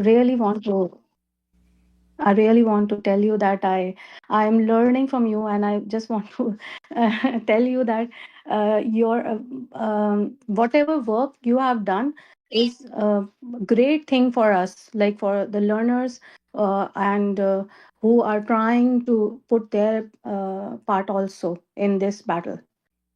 Yeah, we all, you know, when I was young too, I learned from someone else, and this is how life is. We teach each other, you know, we share, and then we give what we learn to the coming generation. So that's good what you are, you know, if you don't mind, is your channel in English and Urdu or just in Urdu? We are doing in Urdu, but I do in English. Where, for example, my guest came, Saint Murad. He translated translation of Quran from from Arabic to without sin translation. So we did two programs in English. So All right. I can do in English also. So Yes. if you like, you can post your link in Discord, and then whoever interested to join your channel and support you, I will be happy to hear that you get people to subscribe to you and help you. All right? Oh, it will be great. Yes, sure. I can. Yeah. In this message chat, I can share my link. Yeah. You know, when I was a long time Mm. ago, when my channel was so small and so tiny, those who they are famous, they will never even let me. They will not invite me. They will not even mention my name, even though they come and learn from me. But they will never even Mm. mention my name. They will never let me. In fact, they block my text just because they claim to be Christians, but they are jealous and they are afraid that this guy will take their place. For me, I encourage people to go and subscribe. Actually, I made many videos asking people to why you don't support this Christian, not about me, not why you don't subscribe to me. I make videos saying why you don't support this guy, why you don't subscribe to this guy. So I believe that if we are true Christians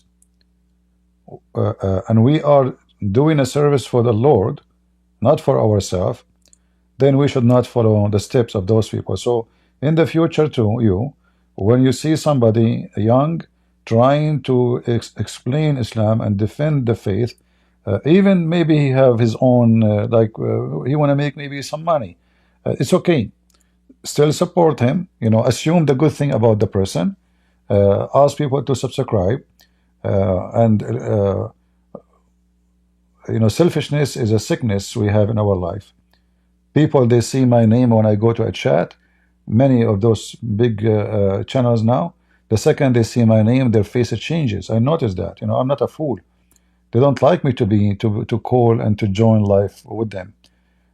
They avoid even noticing my text in the chat because simply they are not decent Christians. So I encourage everybody to support this lady, and anyone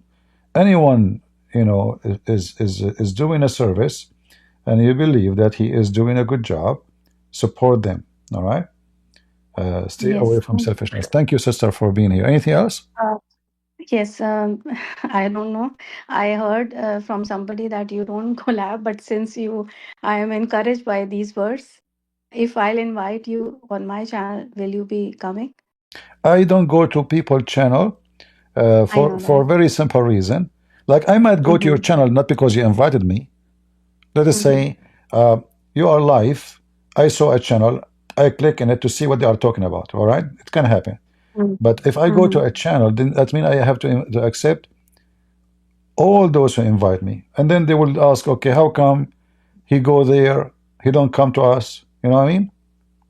Yeah, I can understand. No Yeah. problem. No And I issues. have a bad Sir, experience. I have bad experience with being in other with other people in the channels because I have my way uh, to, let us say, administrate the conversation. Others, they don't, follow, let us say, the guideline.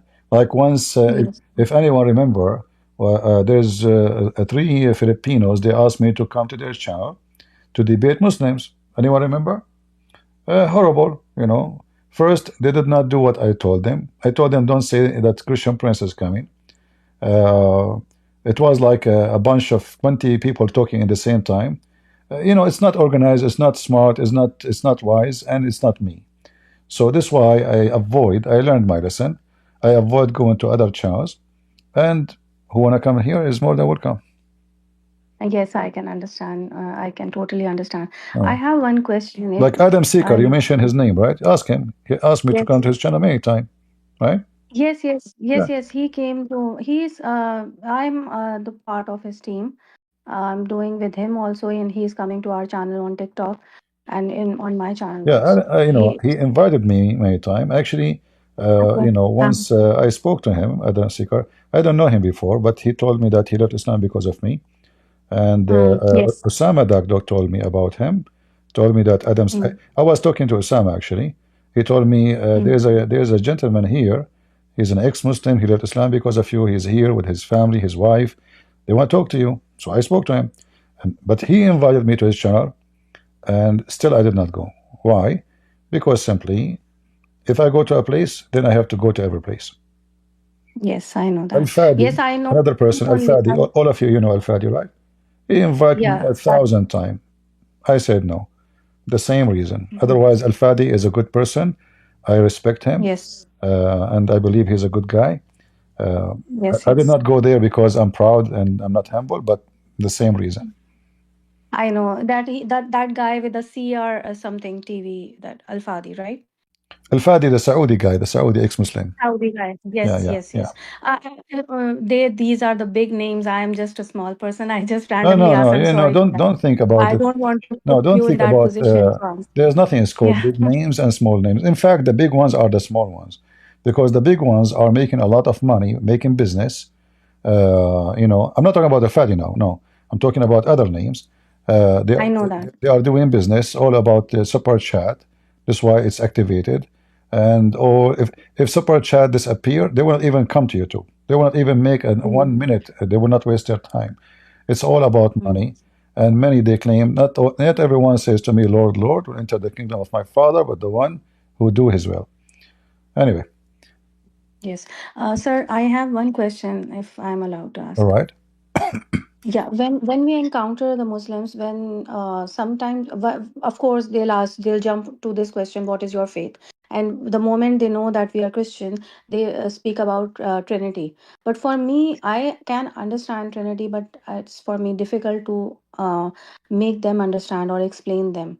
Hmm. So how I can improvise in that portion, I am not sure. You know, when somebody asks you a question, and the question is, as you said about the Trinity, uh, first of all, you need to ask him, do you know what the Trinity is?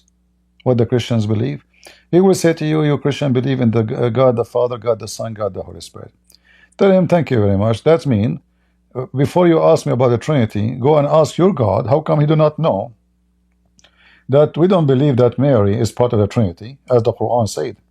So the Quran have a mistake. Secondly, to explain the Trinity is about explaining God, correct? Mm. Anyone can explain God? Nobody.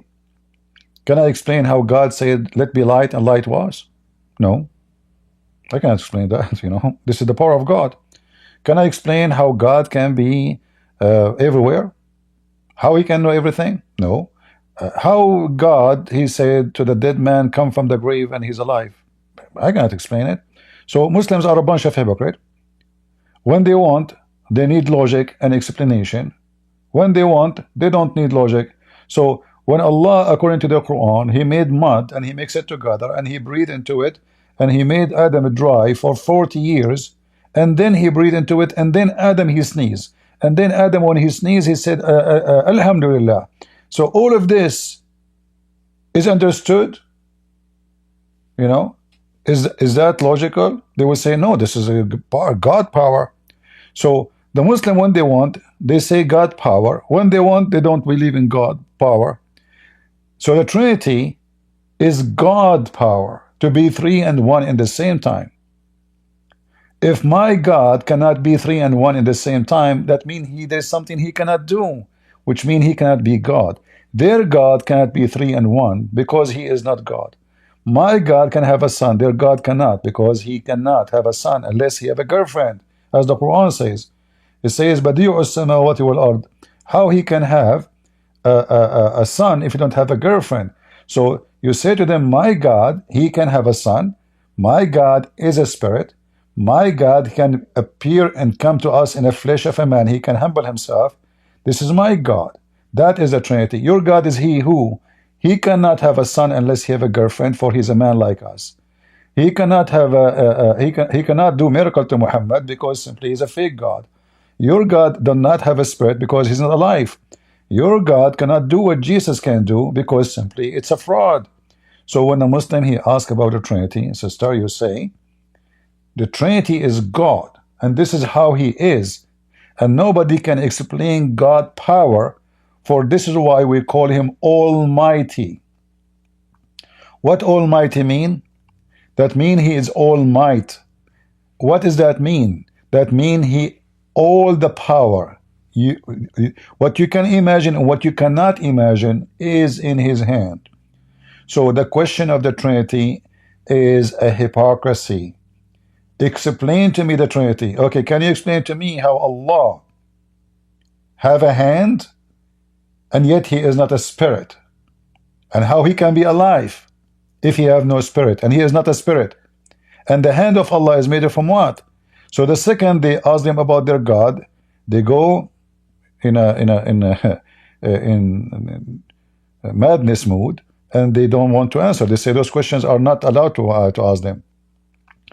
So they allow themselves to ask about the Trinity, but they don't allow themselves to ask about their own God, because they are hypocrite. So the Trinity is the power of God to be as he is, as he wish, not as I decide. And understanding the ability of God is by saying God is all powerful.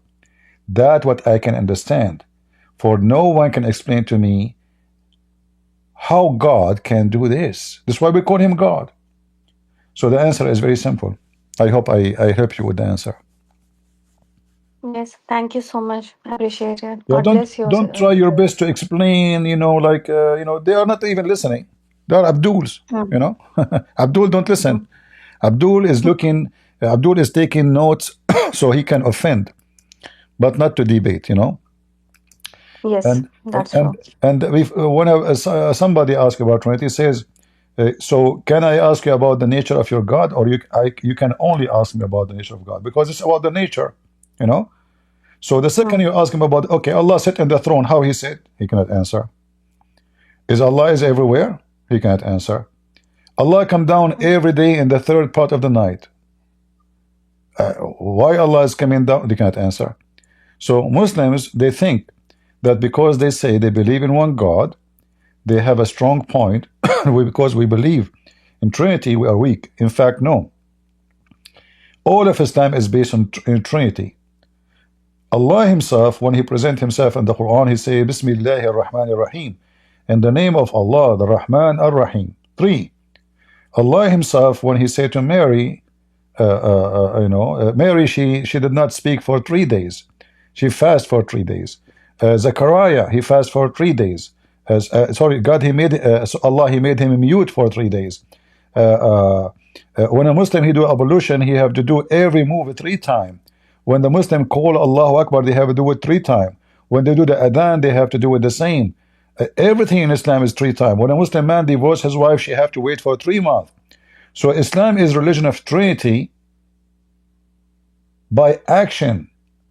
And Allah himself, he present himself as a triune person, not one God. And then we have tons of verses in the Quran. Watch my videos, you will learn more. As an example, when Allah he says, if we want to take a partner, we will take it from ourselves. So they claim that Allah is one, yet he want to take a partner, a wife, from ourselves. So Islam is just a silly, stupid religion, and they think when they argue about the Trinity that we have a weakness. In fact, the Trinity is our strength. For God, our Father in heaven, yet the Son is down on earth, taking care of his kingdom. And he came to us in a flesh, and he did what God can do, not only what man can do. Because man can eat, man can sin, man can walk. Jesus, he walked in water. Jesus, he resurrected the dead. Jesus, he can tell you what you hide. He can read your mind. So when the Muslims speak about Trinity, the Trinity is always in front of us in the Bible, presented by the ability of God to be in heaven and to be in earth and to be in a spirit, to be visible and to be invisible, to be kind and to be powerful, to be human but yet perfect without sin. That is God. So our Trinity present a perfect example of how God can be. Yet their God, who he claimed to be one, he is a one idiot. He's wrong in science, he's wrong in geography, he's wrong in history, he's wrong in Arabic, he is wrong in about even order what he created first. He contradicts himself. And then he is wrong about how God can have a son and why he cannot and why he can. So Muslim, when he asks question about the Trinity, he think that this is your weak spot. Give him what he deserves when he asks it. Thank you so much, sir. Thank you. You're God welcome. bless you. Take care. And again, don't Okay. forget, please, to post your link in YouTube so people they can subscribe if they care. Okay. Thank you All so right. much, sir. All right.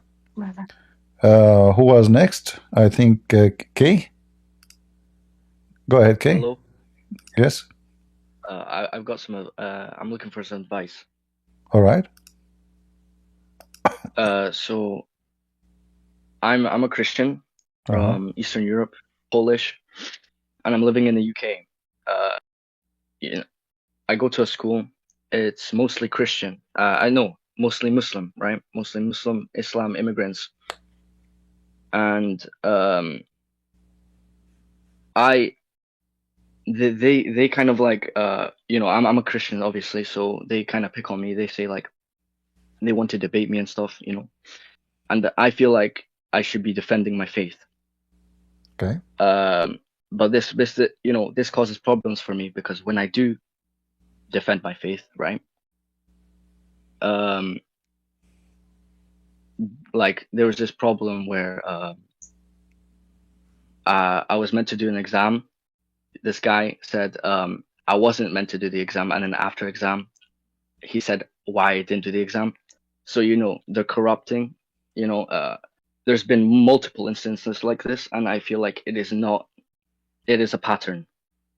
And I've told my parents, I've told my father, my dad, I mean, and he said I should keep my head down. I should not try defend. I should try, take the punches instead of fighting back. I don't know what to do, because if I defend, then I'm just gonna get to screwed over. understand about the exam. What happened in the exam? Can you repeat again in the exam? Basically, right? There was exams, right? Okay. Before the exam, this head of staff told me that I'm not doing the exam, and then after the exam, he told me I was meant to do the exam. Why he can do? Is he allowed to do that? No, but he did it anyway. Why you don't complain and make a report? I did complain. Nothing happened. Complain to who? Like the staff. Nothing happened. There is a higher. Trust me, I tried. There is a higher staff. Like, is that a government school? Yeah, but I can't reach them. I have to. Yeah, my friend. It's like a ladder. Your dad is wrong, because the idea of putting your head down is about putting your head down forever. For how long you will put your head down? Because you finish school, you will find them at work. Okay, then I have to put my head down there too. And this is how Islam can flourish, because if we are a coward and we don't dare to stand against their false cult, and we put our head down, you will end having no head. I don't wanna keep my head down. I want to defend. No, don't listen. Don't listen to your dad. The problem he's talking about, I believe, is not a problem, because either we are faithful and our faith is more important than any problems, or we are just a bunch of potatoes. We don't deserve to call ourselves Christians. Then there is no need for you to put your head down or in the side, because you don't have head anyway. Your identity, right? It's you who decide your identity. If you put your head down, you decide not to be Christian. Let's say I do keep my head down. I mean, I don't, right? Yeah. I keep fighting. I keep defending my faith.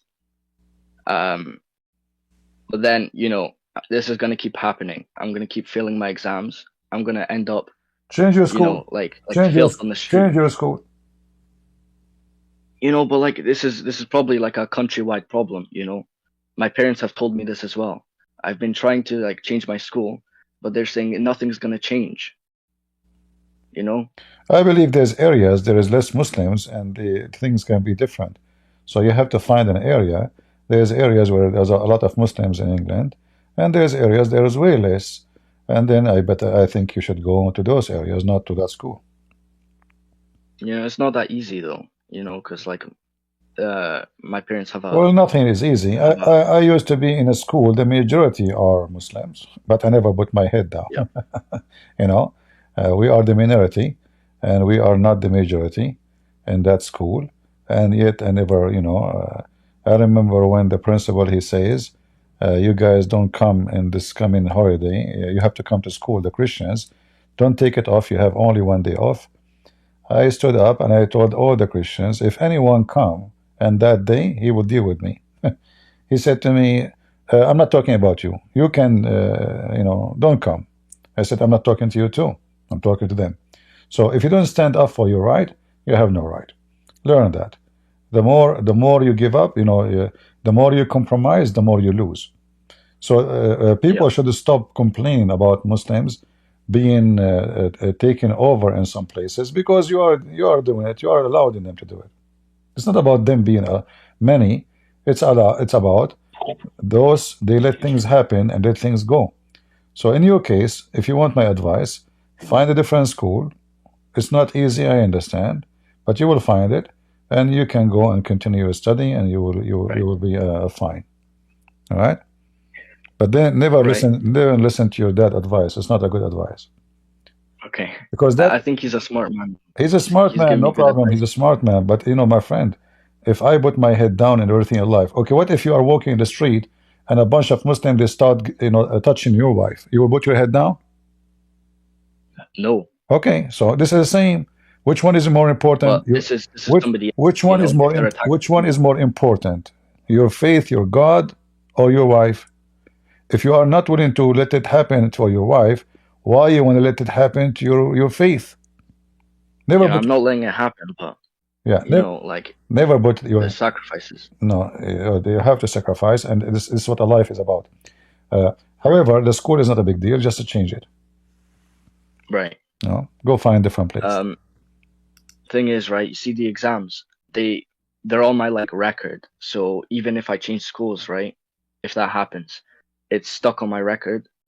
And make a video, about the one who told you that. Expose him in TikTok and YouTube. Let everybody love. They don't. You have to do something in order to stop what they are doing to you. What are you afraid from? He make you not to take the exam. Make a video, expose him. He say, "Hey guys, look at this teacher here. He said to me, you cannot and you are not supposed to. Why? I want an answer." Let everybody in England watch it, and then he will become a rat. That's a good idea. Yeah. You have a powerful tool these days. It's called the internet, my friend. A little kid can expose a prime minister, a king. So don't let it go. Expose them. All right. Yeah, let everybody knows. Look what he did to me. I did nothing. Why? I want to know why he did not allow me to take the exam. Let him answer for the people who will start, questioning and asking, and then he will be in trouble, and he might lose his job. It's the whole school though. Like, for example, I was there's sort of this stupid debate in history about gay people. This teacher was apparently Catholic. This is a Catholic school. And she was saying gay people are okay. We should protect gay people. I was saying, as a Catholic, you should denounce that. It's in the Bible. You shouldn't be protecting these people. Well, this is not a Catholic school. Those are not Catholic. I mean, look what you just told me, that this is a Catholic school. The Muslims are in charge, and the Muslims, they have no problem with gays, but they have a problem with you. So, my friend, you better change the school. This is not a Catholic school. Not Catholic. There's nothing about it Catholic, obviously. Thank you. Yeah, obviously. Yeah. All right. Thank you. Okay, I think we have next. Who was next? Never? Go ahead, Never. Hello. Can you hear me? I hear you. Go ahead. Okay, I'm calling from Saudi Arabia. All right. I work here, and I'm a Christian living in Saudi Arabia. My background is Turkish, so I have a home in Turkey. So I have to deal with Erdogan, and I have to deal with Saudi Arabia. So I'm in a dilemma, but my dilemma is light because I have the Lord with me. I just want to share some of my experience here. Okay. My wife, she's a teacher. Also, I'm a teacher here too. And in class one day, the textbook had a section on Beirut. Mm-hmm. And this was at the time when Israel was after Hezbollah in Lebanon. Okay. And my wife, she's not a Christian. Well, she kind of says she is sometimes, and kind of says she's leaning towards Islam. But anyway, so she said in class, "Oh, those poor people in Beirut, the Israelis are bombing them."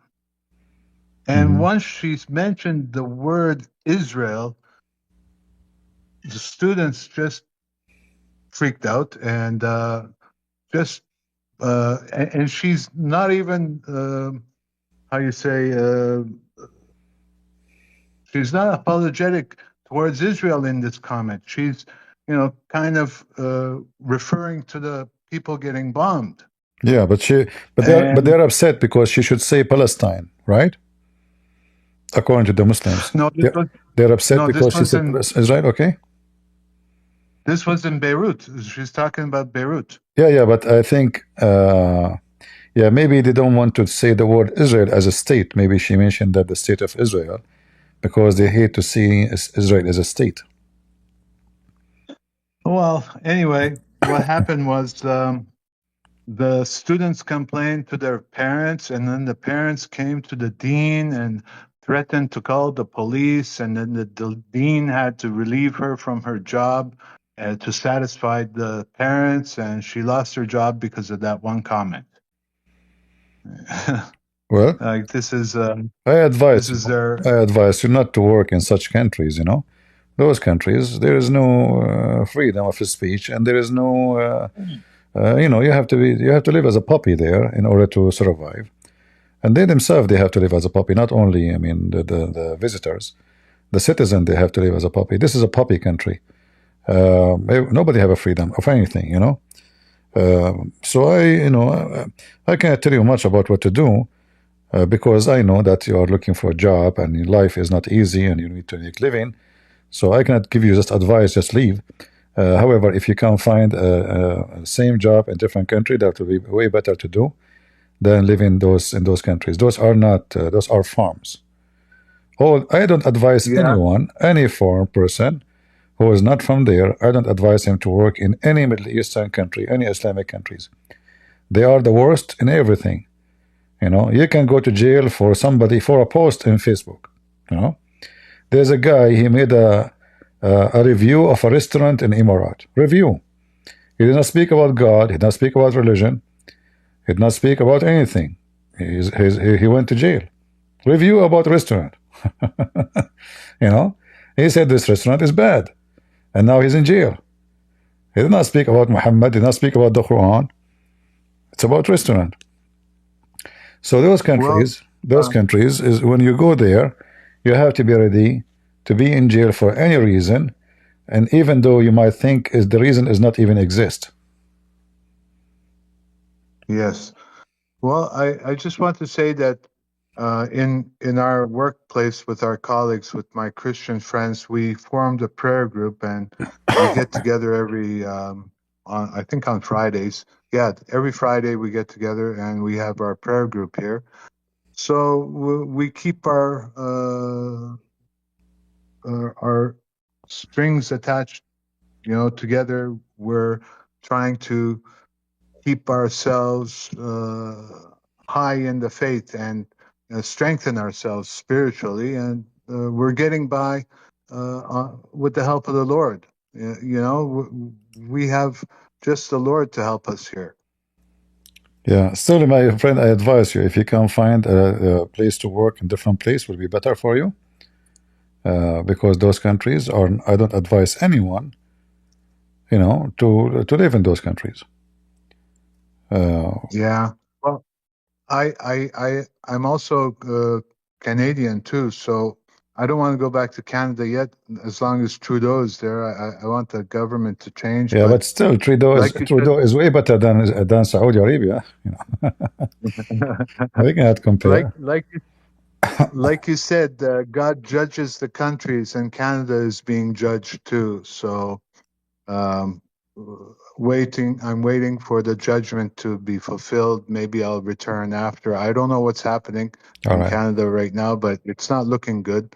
And my other option is Turkey because I'm a dual citizen.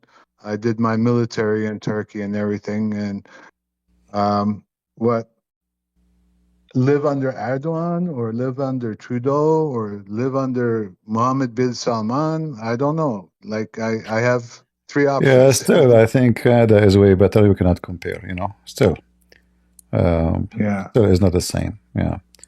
At least you have an options. I mean, if you, like, I thought you are just from Turkey and there's nowhere to go anyway. But if you are, you have more than one passport, then there's no problem, you know. And don't make a review about restaurant there. No, I don't do that.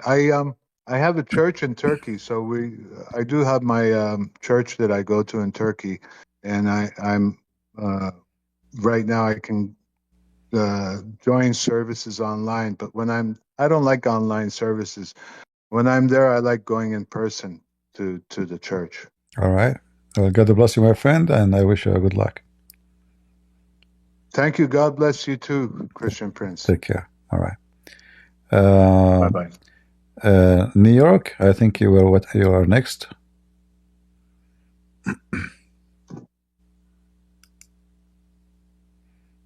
Are you there?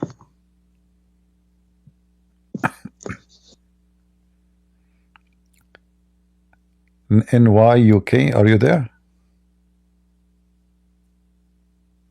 Okay, maybe he's not. Go ahead, Zawar. Zawar. Hello, brother. Hello. Shalom. Shalom. I really have one question for you because, like, All right. you know what? I don't know. I feel like as if I am born by mistake. You know what I'm saying? I don't know. At times, it is really very difficult for me. You know what? Because I just feel like everybody hates me. Everybody doesn't want my company. Everybody doesn't like me. You know what I'm saying? Like, I know I'm trying to be good to the people. I really speak good to them. I am being soft. Like, you know, when I use every time I use the three most important words: sorry, thank you, and please. But I don't know. I still feel that most of the people, they don't really like me for some other reason. I don't know what. It's really very difficult for me. You know what I'm saying? But I mean, is what you see is real, or this is you think that people don't like you? How you know I don't know. At it's times, real? it is hard really to believe that it is real. But I don't know. I don't know. At times, I feel like the people really do that to me, and I'm not so sure why. Because even when I'm trying to be very friendly with the people, is it because of my look, because of my behavior? I'm not so sure. Finally, I've decided to come to conclusions, saying like, you know what? Maybe because I am born by mistake. I was never meant to be born. I am a Christian, of course. Though I was never meant maybe to be born and live life. Like, it's really very You difficult know, for me, first and of I cannot all, accept it. who accept us, who don't, that have nothing to do with our, you know, never meant to be born. Sometime you might even feel the wrong way because maybe you are not doing the right approach, you know, to get closer to people. Maybe because you are too friendly. You know, people they feel suspicious about why this guy is so friendly. You know, uh, Yeah, but I don't think have nothing to do with you. You are not supposed to be born. I mean, I go through this normally. You know, I remember once I went to a house of a Lebanese guy. He invited me to his house, and I was sitting in his house, and the TV was on. They have it on the ABN TV, and then there was a debate in the TV, and then it was my voice in the debate. So the guy, his wife, she called him outside, and she said something to him, and he came back, and then he said to me, "Is that your voice in the TV?" I said, "Maybe," you know. So the second he learned that I'm a Christian Prince, his face changed. He never called me back. He never invited me. I saw him even in the street. He never say hello, you know. Why? Because maybe he is scared that those guys, the terrorists, will go after him. He don't want me to get close to his house. So he's a coward. He's a potato. Am I going to say nobody want me? No, he's a coward. He's a potato. I'm not going to be feel offended. I know who's right and who's wrong. So it doesn't matter if the whole world reject you, my friend. As long you are right and you are doing the right thing, just keep doing the right thing. People accept me, don't accept me. Why even I want to care? At the end of the day, what is right have to be done.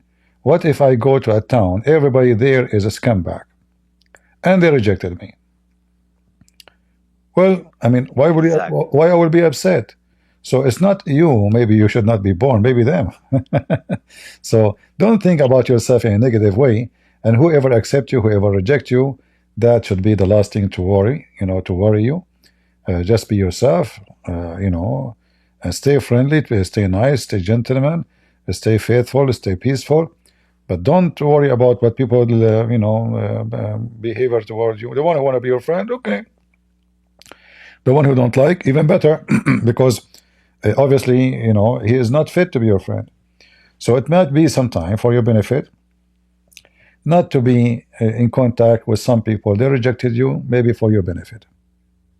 Don't be offended. All right? Yes, sir. Yeah. And Okay, brother. feeling being rejected is very normal in life. Sometimes, people are different. Some people are very sensitive. Anything can make them feel rejected. Maybe you are like that. You might go to a place, have a lot of noise, a lot of people, everybody is laughing, but you are alone standing and nobody is talking to you. And Yes. maybe there is a reason. Maybe it's a good reason. Maybe it's a bad reason.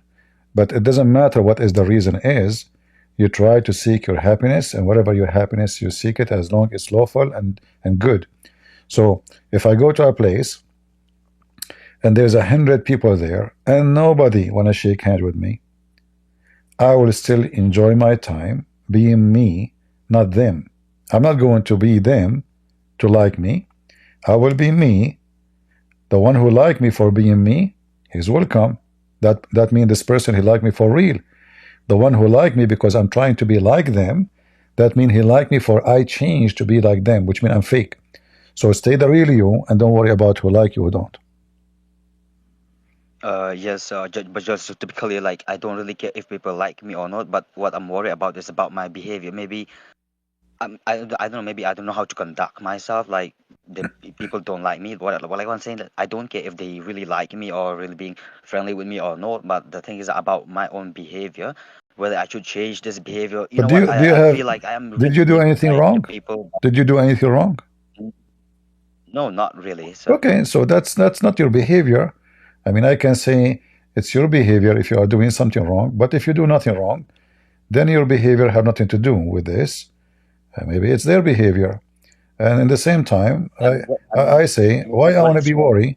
I should not be worried, because you might be accepted by many, but none of them is good anyway, Yeah. Yes, sir. You might be accepted by one person. He's a good person. That's more than in life, and time will tell you. I can tell you are a young person. So you might grow and become maybe 60 years old, but then you will find in 60 years of your life, maybe you have 2 friends, 3 friends maximum, not 20. It doesn't matter really how long you are, still only few can be called friends. So in your lifetime, you will find very few, extremely few, they can be considered as a friends. And you will face them, and you will find them. Just have patience and don't rush for it to happen. It's going to happen when it's time, all right? Okay, sir. Yes, sir. You're welcome. Okay, thank you so much, sir, for your time. I want to take much of your time. There are many other people waiting for you too. So thank you so much. May Thank God you. bless God you. May bless God you. protect you. You have a good life. All right. And God bless you. Thank you, sir. Never, go ahead.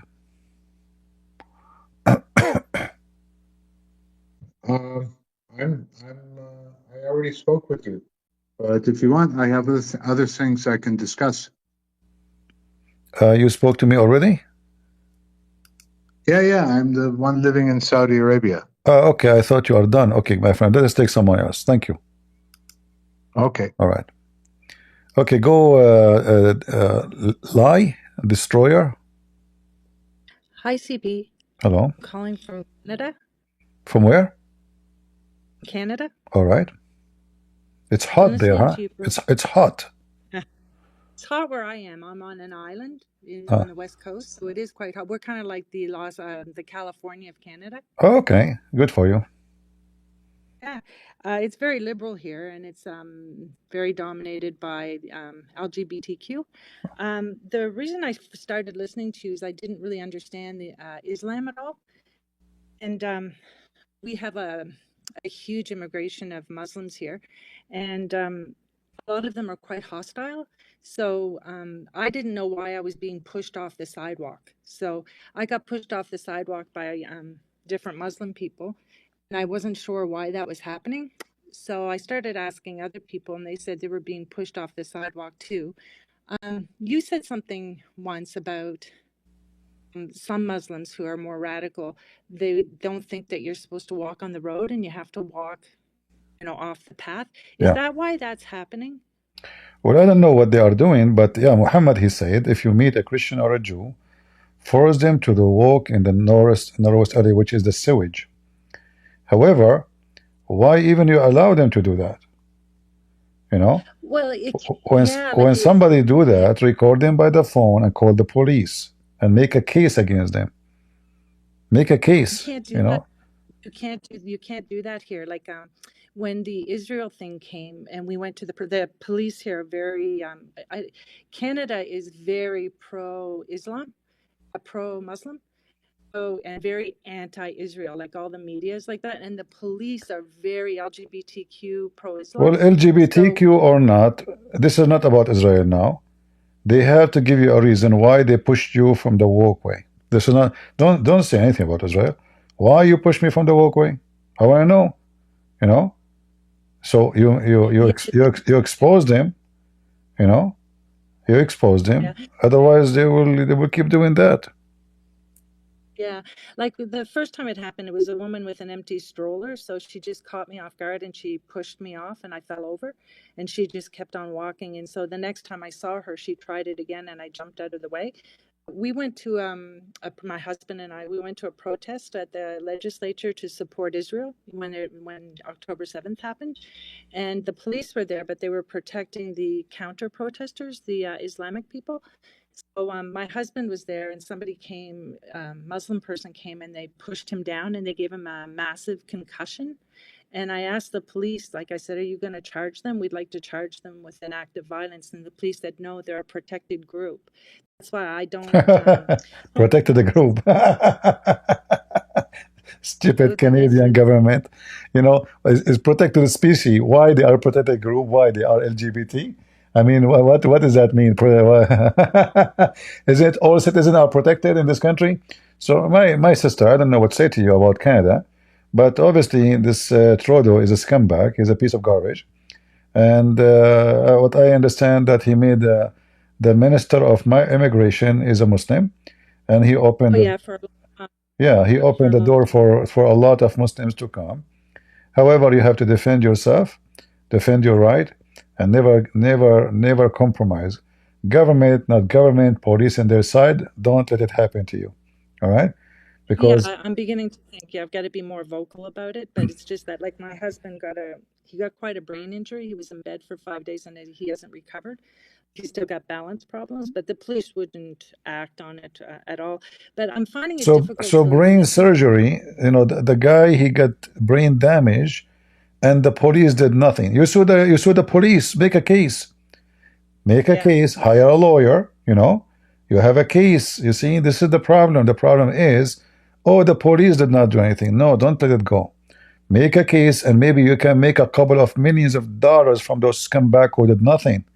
Because you are a Canadian citizen, he was assaulted, and there's nobody is protected when it's come to crime because he might die.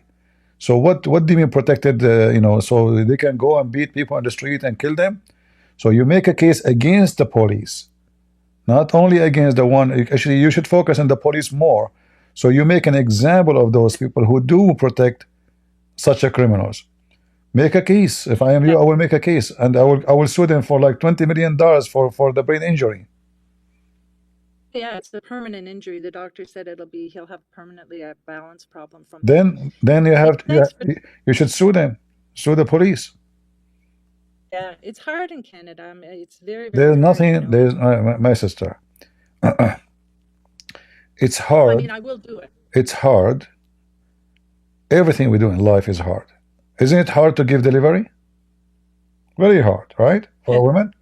But you do it, and you are happy to do it. So there's many things in life are very hard. So if you want to deliver your right, the same as a delivery when you deliver a baby, you have to go through a process of hardship. So you do it, otherwise they will beat him again, and maybe next time he will be dead, God forbid. So you sue the police, let them be exposed, and they make an example of them for not taking care of your right, and make videos about it. Where is the police? Why the police not protect my husband? I'm not asking for violence. I don't want violence. I am a victim of violence. Make a case, take it to the court, and I believe you will win. Well, you've empowered me. Like, I didn't understand why all this was going on. I didn't understand about Islam at all. And that's why I started watching your channel. And then I thought, oh my gosh, this is a huge problem. I mean, it's right in the, I don't call it a religion, I call it a cult. Now that I've listened to you. So you've really empowered me to, I think before you do something, you have to understand it. So now I understand what the problem is. And I have the education from you that I could pursue it and feel that it's valid. So it's good that I've listened to you now. And I do feel like I have to do something, because I just can't drop what's, and I've been asking other people, and they're saying that they're being assaulted too. And it's just time to do something now. So thanks very much. Sister, I lived in the Middle East, not in Canada, and I never let the Muslims step on my shoes. In the heart of the Middle East, not in Canada. So if you think, if you think that the police in Canada is taking their side, and this will stop you, you are making a big mistake. The whole police in there is their police, and they never stop me. All right. So don't let fear overtake you. The one who caused injury, he should go to jail, and the police who did not take responsibility for protecting your husband, they should be punished. Make a case. Yeah, I think I will do that. I feel empowered to do that now. So, all right. Thanks very much. You're welcome. Okay. You're welcome. Bye. Take care. All right. Who else?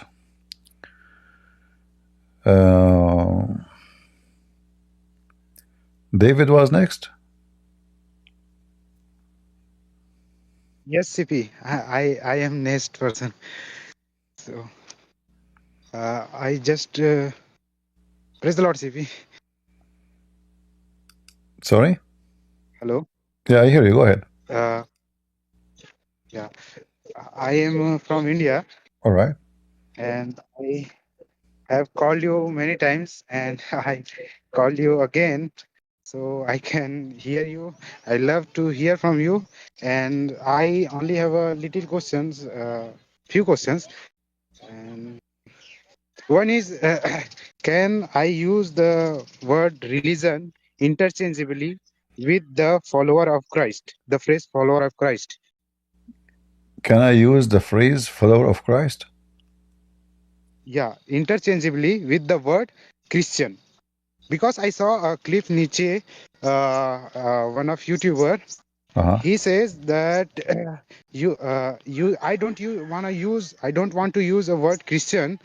Why? The word Christian, because it is connected to crusade, because he assumed that crusade is wrong. I think so.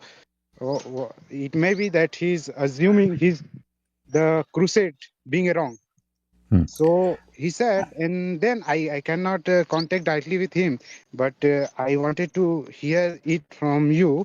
I love Nietzsche, Cliff Nietzsche, and you, and Sam Samon also, but I cannot contact them. But I have opportunity to contact with you.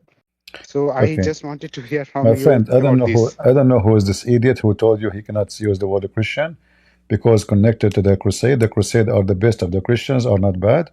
They defended Christianity, they Yes. defend their land, they defend against the Muslims attack. They are not the attacker, so he's an idiot. Secondly, this is how the Bible, and this is the only way we were called in the Bible. You can find it in the book of Act, chapter 11, or Act 26, or even First Peter. So Yes, this guy is yes, just a kid. He do not know what he's talking about. Maybe he's a grown man, but he's a donkey. He's no Christian. A Christian who is not proud to be called a Christian, he is no Christian. This is the name of Christ. And when he say is connected to the crusade, he is just an idiot again, because crusades are not only the Christians, are the best of the Christians. Those are men who paid their exactly, life to defend our churches and our land. How in the world we can be exactly. ashamed of them? He is a false Christian, my friend. He is no Christian. And another question, sir, CP brother, All right. that the word religion, can we refer Christianity as a religion? I lost you. Oh, sorry. Can we use word religion to refer Christianity? Can we use what? The word religion to refer Christianity. Oh, religion, Means we can. religion. Okay, you can use it, but I mean, if you want to go deep in the meaning, it's not right. Yes, yes, However, in the language, right. the word religion is about a group of people who believe in one thing, regardless what they believe. And So, if there's a group of they people, practice. not only one or two, like a bigger group, then it's Yes, called sir. religion. So, linguistic way, it's fine, but in biblical way, it's not too much accurate, because we are not a religion.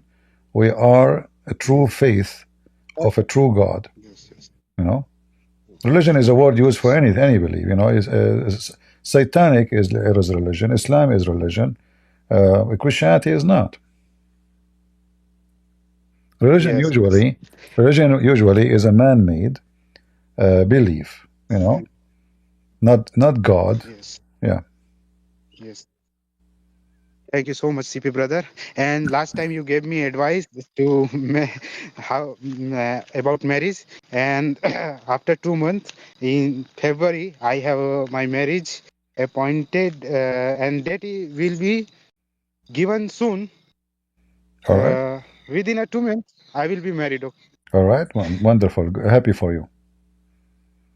Thank you, brother. Thank you so much. Take care. NY, UK, are you there? Hello, CP, can you hear me? I hear you. Go ahead. Okay, I have only one question. All right. I have been listening and gaining knowledge about Islam from you, and I try to talk to my Muslim friends around me about Muhammad and try to expose him, especially those who are born in Islam family. But I often sounds very, very rude and very offending to them as they always sensitive and respond with emotion. So I want to avoid fight between us if possible, so I usually decide to stop. But still, I wish to bring more of them to Jesus. So I want to ask, do you have a suggestion how to approach Muslim and expose Muhammad face to face without causing any emotional tension between us?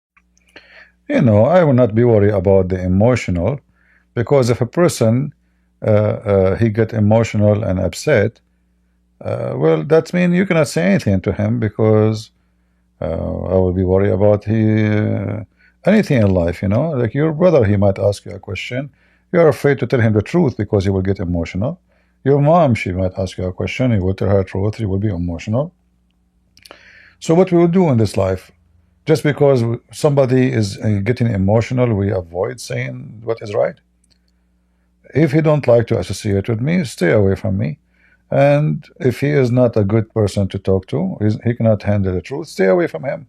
Speak to someone who is not going to get so emotional. Or you can create your own YouTube channel or TikTok. Speak to Muslims who you do not know. You don't need to reveal yourself, and not physically, and talk to them, and the one who get emotional, not emotional, who care? You have to deliver what is right, no matter what people feel and what people think, because the truth will set you free. It's not their emotion. All right? Yes, CP. I was just afraid of any physical fight if we somehow that misunderstood escalate. Well, Thank you for you your have to advice. be, I mean, in any situation, you always have to be ready to defend yourself. Same time, be wise. If you think that such a conversation will lead into such a thing, avoid it. And as I said, make it in the internet, not in person. You know, if such a conversation in the place you are in, depending where you are, will lead into such a thing, then do it through the internet. All right? Okay, CP. Okay. You're right. Like one I of the have another reason, question one of about. the reason for me, I don't go in person, because I am a hot-blooded person. If somebody touch me, I might break his hand. So instead of doing preaching about God, I end hurting people, or like, because he decided to attack me, I have to defend myself, and then I go to jail. Why I want to do that? I do it in the internet. I see those people, they go to speaker corners, Muslim getting so close to them, shouting at them. If I'm there, I would lose my patience. I cannot take it. I will not. I will not stand still when somebody is pushing me. Uh, so if I know myself, I will not be able to take it. Then I better not to do it in person. Do it in the internet. This way, you avoid any physical problem, and you don't end going to jail by hurting somebody, which you don't intend to do, but you're just trying to defend yourself. Just do it in the internet. I actually have started a TikTok account, mostly clipping your debate, but it's hard to get audience because there are still a very few people listening, especially my account is still small.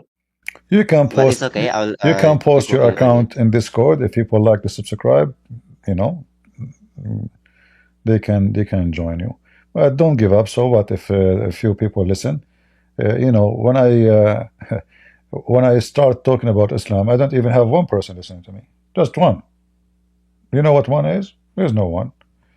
And when 9/11 happened, even the Christians, they start attacking me for speaking against Islam, because this is not how a Christian talk, they say to me. This is a Christian love others. You are not doing the right thing. We should respect the faith of other people, which is stupid to say. But this is what they are, what they think. All the Christians went against me. All of them. I did not even find one Christian to support me speaking against Islam. Every single one of them, he was so upset. Even he warned Christians not to listen to me, because this is not how Christianity. This is not what the Bible teaches us. This is not what Jesus says to us.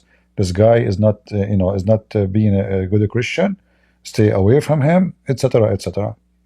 So the first one who opposed me, it was the Christians, not the Muslims. The Christian themselves is the first one to go against me, and even make chat rooms to fight me, exposing Christian Prince. He is not teaching what Christ is saying. He is teaching us to hate Muslims. This is not right. We should respect other religion. Islam is a peaceful religion.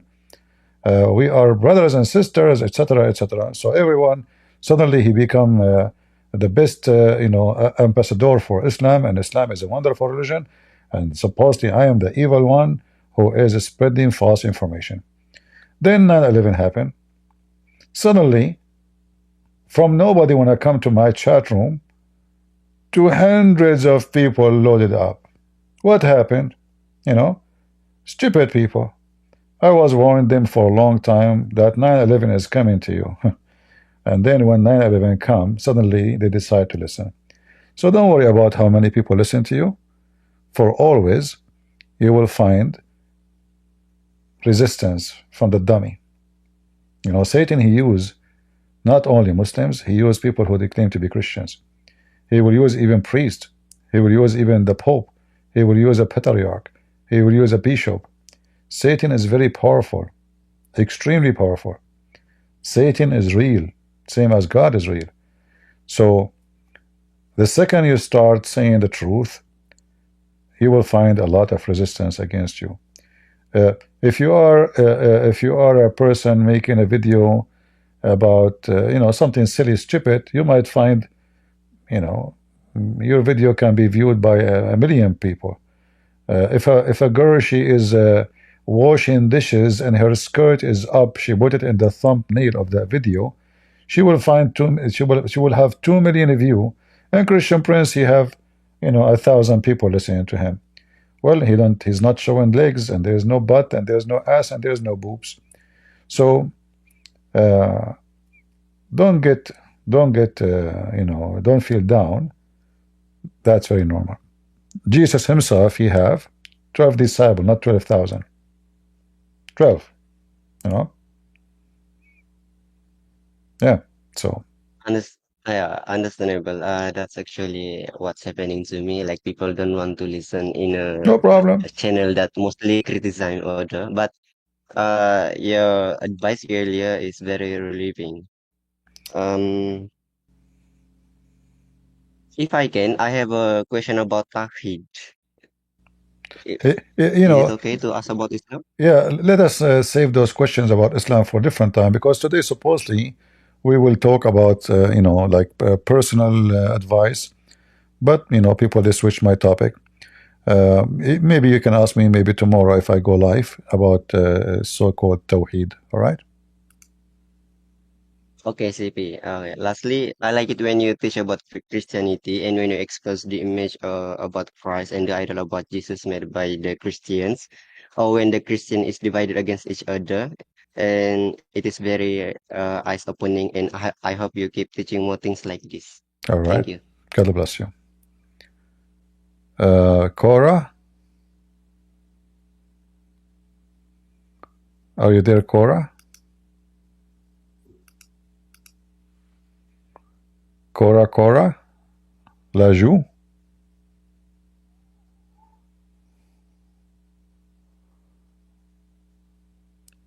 You have to push to talk.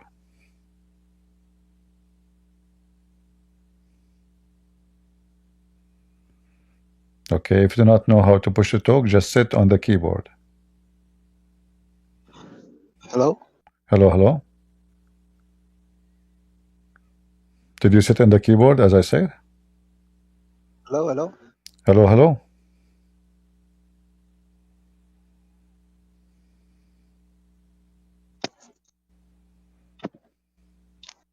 All right.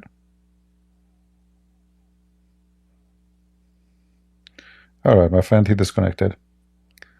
Let us invite him again one more time, give him a chance.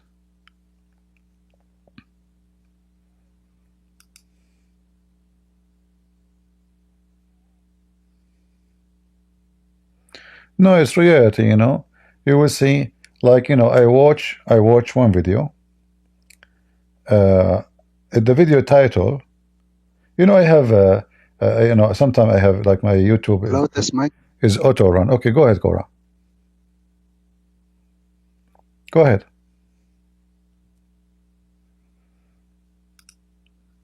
Okay, look like you have difficulty. Fix your microphone and come back, please. Yeah, so I have my YouTube, running automatically. And then I was in the kitchen. I came. There was a woman, doing some work in a farm in the video. But then I noticed that this woman, she is doing things on purpose, to show. Like she put the camera behind her and she bent over to plant the whatever vegetables. I noticed right away that this is, she's a scumbag trying to get a click by showing her butt. But since you saw this video, then the stupid YouTube will start suggesting to you same kind of videos. I cannot believe it how many sick people are doing that. video after video. I keep saying not interested, not interested. Like I tried, to highlight the option. I don't know if you use, in your TV, the option it says block this channel. But I noticed by blocking the channel does not stop more channels like it come. So I said, let me switch to not interested. Still the same. So you watch one video, even if it was by mistake, you will be flooded. But what was disgusting is how many women are doing that. If I say to you, I cannot believe it. It's really sick. Women from around the world.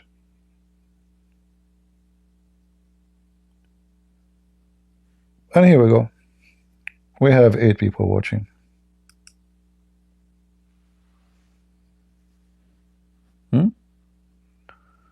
Yeah.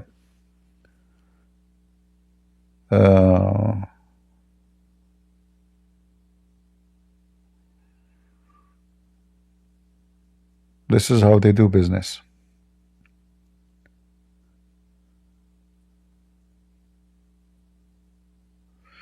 Debate Sneeko.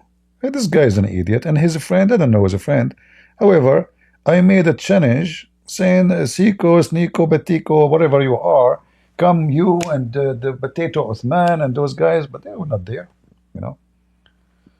We know them. Those people will debate someone who don't speak Arabic. This is number one. They will never get close to someone who speaks Arabic. I assure you that. Uthman, he claimed that he know Arabic, but he don't. He's a liar. And that's why he will not get close to me. Because the first thing will happen, he will be exposed. He claimed that he know Arabic, but he don't. Imagine I claim that I know German. I speak German, like, Afsich, Macht, Schnacht. But the second you hear what I just said, you would die laughing at it. What German is that? So this guy is a potato. He avoid Arab-speaking debaters because the first lie will be exposed, big exposure, that he speak Arabic. Secondly, that he is a false sheikh. He don't know anything about Islam. So all of them, they will go to people, without mentioning names. You know them, like other names. They go there because there they have a chance, they have opportunity. They can say you do not know Arabic. They can say it doesn't mean that. They can say all the garbage. And they try to get away with it.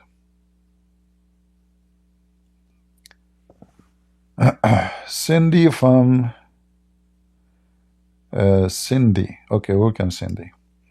How many people here we have a first time listening to us? If you are here first time, give us one, please. And don't forget, if you are just listening, not chatting, to subscribe. All right. You don't do any, good for me by subscribing. We seek just more view. As you see, we don't have super chat, we don't have advertising. So don't think I'm asking you to subscribe because we will get some coins from your click. No. We want more people to see the truth and to learn. All right. In fact, I noticed that YouTube will promote my channel more if I activate advertisement and super chat. But I am not tempted,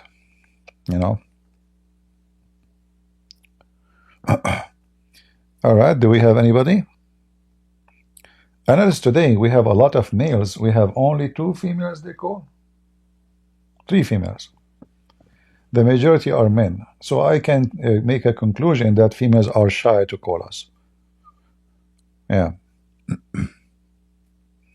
Or maybe females don't have a problems, which is very normal. Right? The only problem females maybe have if their nail is broken. But as long as the nail is not, they're fine.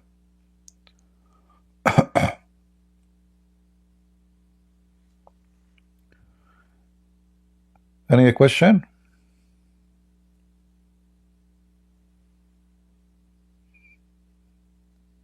Nobody? River song, all right. Okay. I have a question about what you said about when you spoke about the Islam being the kind of like punishment on the nations when Europe doesn't deal with it, because I'm from the UK, and me and my wife, we went to go and we actually prayed over Speaker's Corner back in February when it was empty. And I was wondering like how can me in the UK or in a country of Europe kind of you know like how do I pray for the government or the people that are obviously just letting Islam run the show and letting all these things run, and how do I pray for the nation and stuff like that? You see, it is about majority versus minority. So when the voting come, and then the people of England vote for liberals, who they are a bunch of idiots, then what do you expect? So this is what I'm saying, that whatever happened in England, it's because of the people of England, not because of Muslims. Muslims, wherever they go, they will be Muslims, you know. Look, I mean, you put them in Syria, they destroy Syria. You put them in Emirat, they destroy Emirat. You put them, it doesn't matter what country, Muslims are Muslims, wherever you put them, termite. So, but what the problem, the real problem in Europe is not the Muslims. It is the stupid liberals, and they are the majority. So like when the election happened in England last time, you know, what happened now? We have a Muslim running the show. Because the liberals, they were able to win. The one they call themselves white wings, or right wing, sorry, they could not accomplish anything really serious because they are not united. They are very divided, and they don't have leadership. Many groups. So your vote will be scattered, and you know you have no. So, in order to fix things, people who oppose such a liberal government and oppose Islam, they have to reorganize themselves. They have, instead of having 20 groups divided in the mission, meet together, join together, decide in the election. Let us support each other. Okay, we don't agree in everything, but let us, at least support each other about what we agree about. Unite our voice. Let us elect. Let us decide which person can be presenting us and you in the middle. So liberals are always taking opportunity, and most of Europe, the right wing, are divided, and the Muslims, they find the liberals is like the horse of what they call it in the Greek, the Trojan horse, like the horse, they put it inside the city, yeah. So the liberals are empty horse, and the Muslims go inside it and use it to conquer the town. Yeah. So in order to avoid that, you have to get rid of the empty horse. That is the liberal. They are the problem. It's not the Muslims. Muslim can do nothing if not the liberals. Liberals are the biggest problem in Europe, in the world, actually. And they exist because we're not doing our job. That's why they existed in the first place, because of the Christian, it's us really. We're not walking in our authority or boldness in Christ, so they're just walking all over us. And then when the liberals get in, then everyone else comes in, and then you just sold off your when Israel sold off their nation because of idols. When we do that, we are then allowing the Islam to come in. So I see it as kind of a failure of the church, and even Mike and me in some cases. Liberal. Liberals. There's people who claim to be Christian, but they are liberals. Those are not Christians. In fact, they are antichrist. So, in order to accomplish something right, I don't mind, actually, like in the case of election, to unite with atheists who support what I support. Like freedom of speech. We don't want Sharia law. We don't want this garbage. We can join together in election, just an election. But the problem is, again, that we need unity and we need to organize ourselves uh, more, way more. So next election, our voices will be heard. And like the police, when they side with Muslim today, because the one in charge of the justice system is the Muslims. You know, your royal family are corrupt because they make living from the Muslims. This guy, the one who became a king, this guy, he was always in the Middle East because he want to receive gift, and his mother too. The whole family, they live from Muslims. They go to the Middle East just to receive gifts, and then they sell them in auctions. So they are very corrupt, and they knew how to make money. They knew. It's not. So I believe UK need to change their system. They need to get rid of this royal family. They are very corrupt, very very bad family, and you need to take back the land. It's also a similar case because my wife is from Norway, so it's in the Scandinavian countries. I don't know if you've ever been there. It's like even more walked all over. Those countries are very like, because of the way that the social structure works in Scandinavian countries, it's more walked over by Muslims. That's why loads of Muslims go to that, because it's very like very liberal, very the bad feminism, the radical feminism. It's really quite Yeah, they common in will those countries. they will keep doing this until then, until the Muslim become a big number, and then civil war will start. And this is what I said about Europe need to be punished. Not only they will be punished, they need to be punished, because those people will not wake up until their property and their houses and etc. are burned. Then maybe they will start thinking. Yeah, Europe is going to pay a very high price for their stupidity. Very high price. Yeah. Like now, even Yeah. if you take over the government and you fix the situation, you stop migration, still you have a lot of them, they have citizenship. So the problem is going to be exist, and the only way to fix it is to kick them out, and you cannot kick them out because many of them, they are citizen. That's it. Yeah. And you need to change the law, like the asylum and all this garbage and etc. I mean, UK now is a poor country. It's not a great country. It's a poor country. There's a lot of people, they are even under poverty. They cannot even afford food, and yet they accept asylum from everywhere. Shouldn't you pay first for your citizen? You cannot afford to support your own citizen. So the system is very bad. It's failure of Norway, Europe, all of Europe is a point of attraction because of free food, free money, free housing, free health insurance, and they look at your women as a whore. When they see those women in the street, they see them as a whore. Look what she's wearing. So they don't see her as a woman. They see a whore in their eyes. So they are coming for sex. They are coming for money.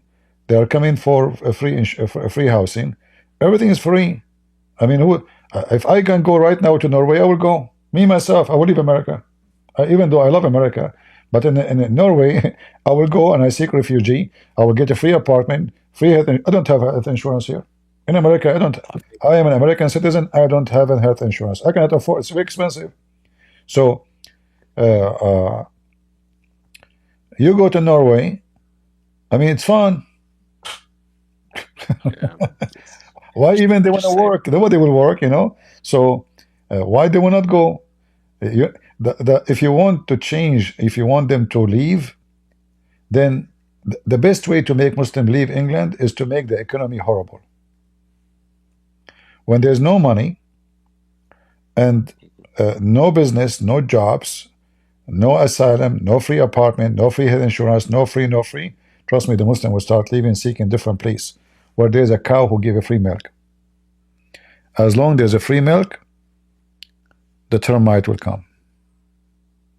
Yeah, they won't do. Our government won't do anything because most of the time our government's under satanic chains, and they obviously they know already that it's easier to just stop letting people in. They know that already, but they don't do it because they're on puppet strings, you know, by the enemy. So Yeah. that's why we need more All right. Christians like and walking in the authority and boldness of Christ to smash those.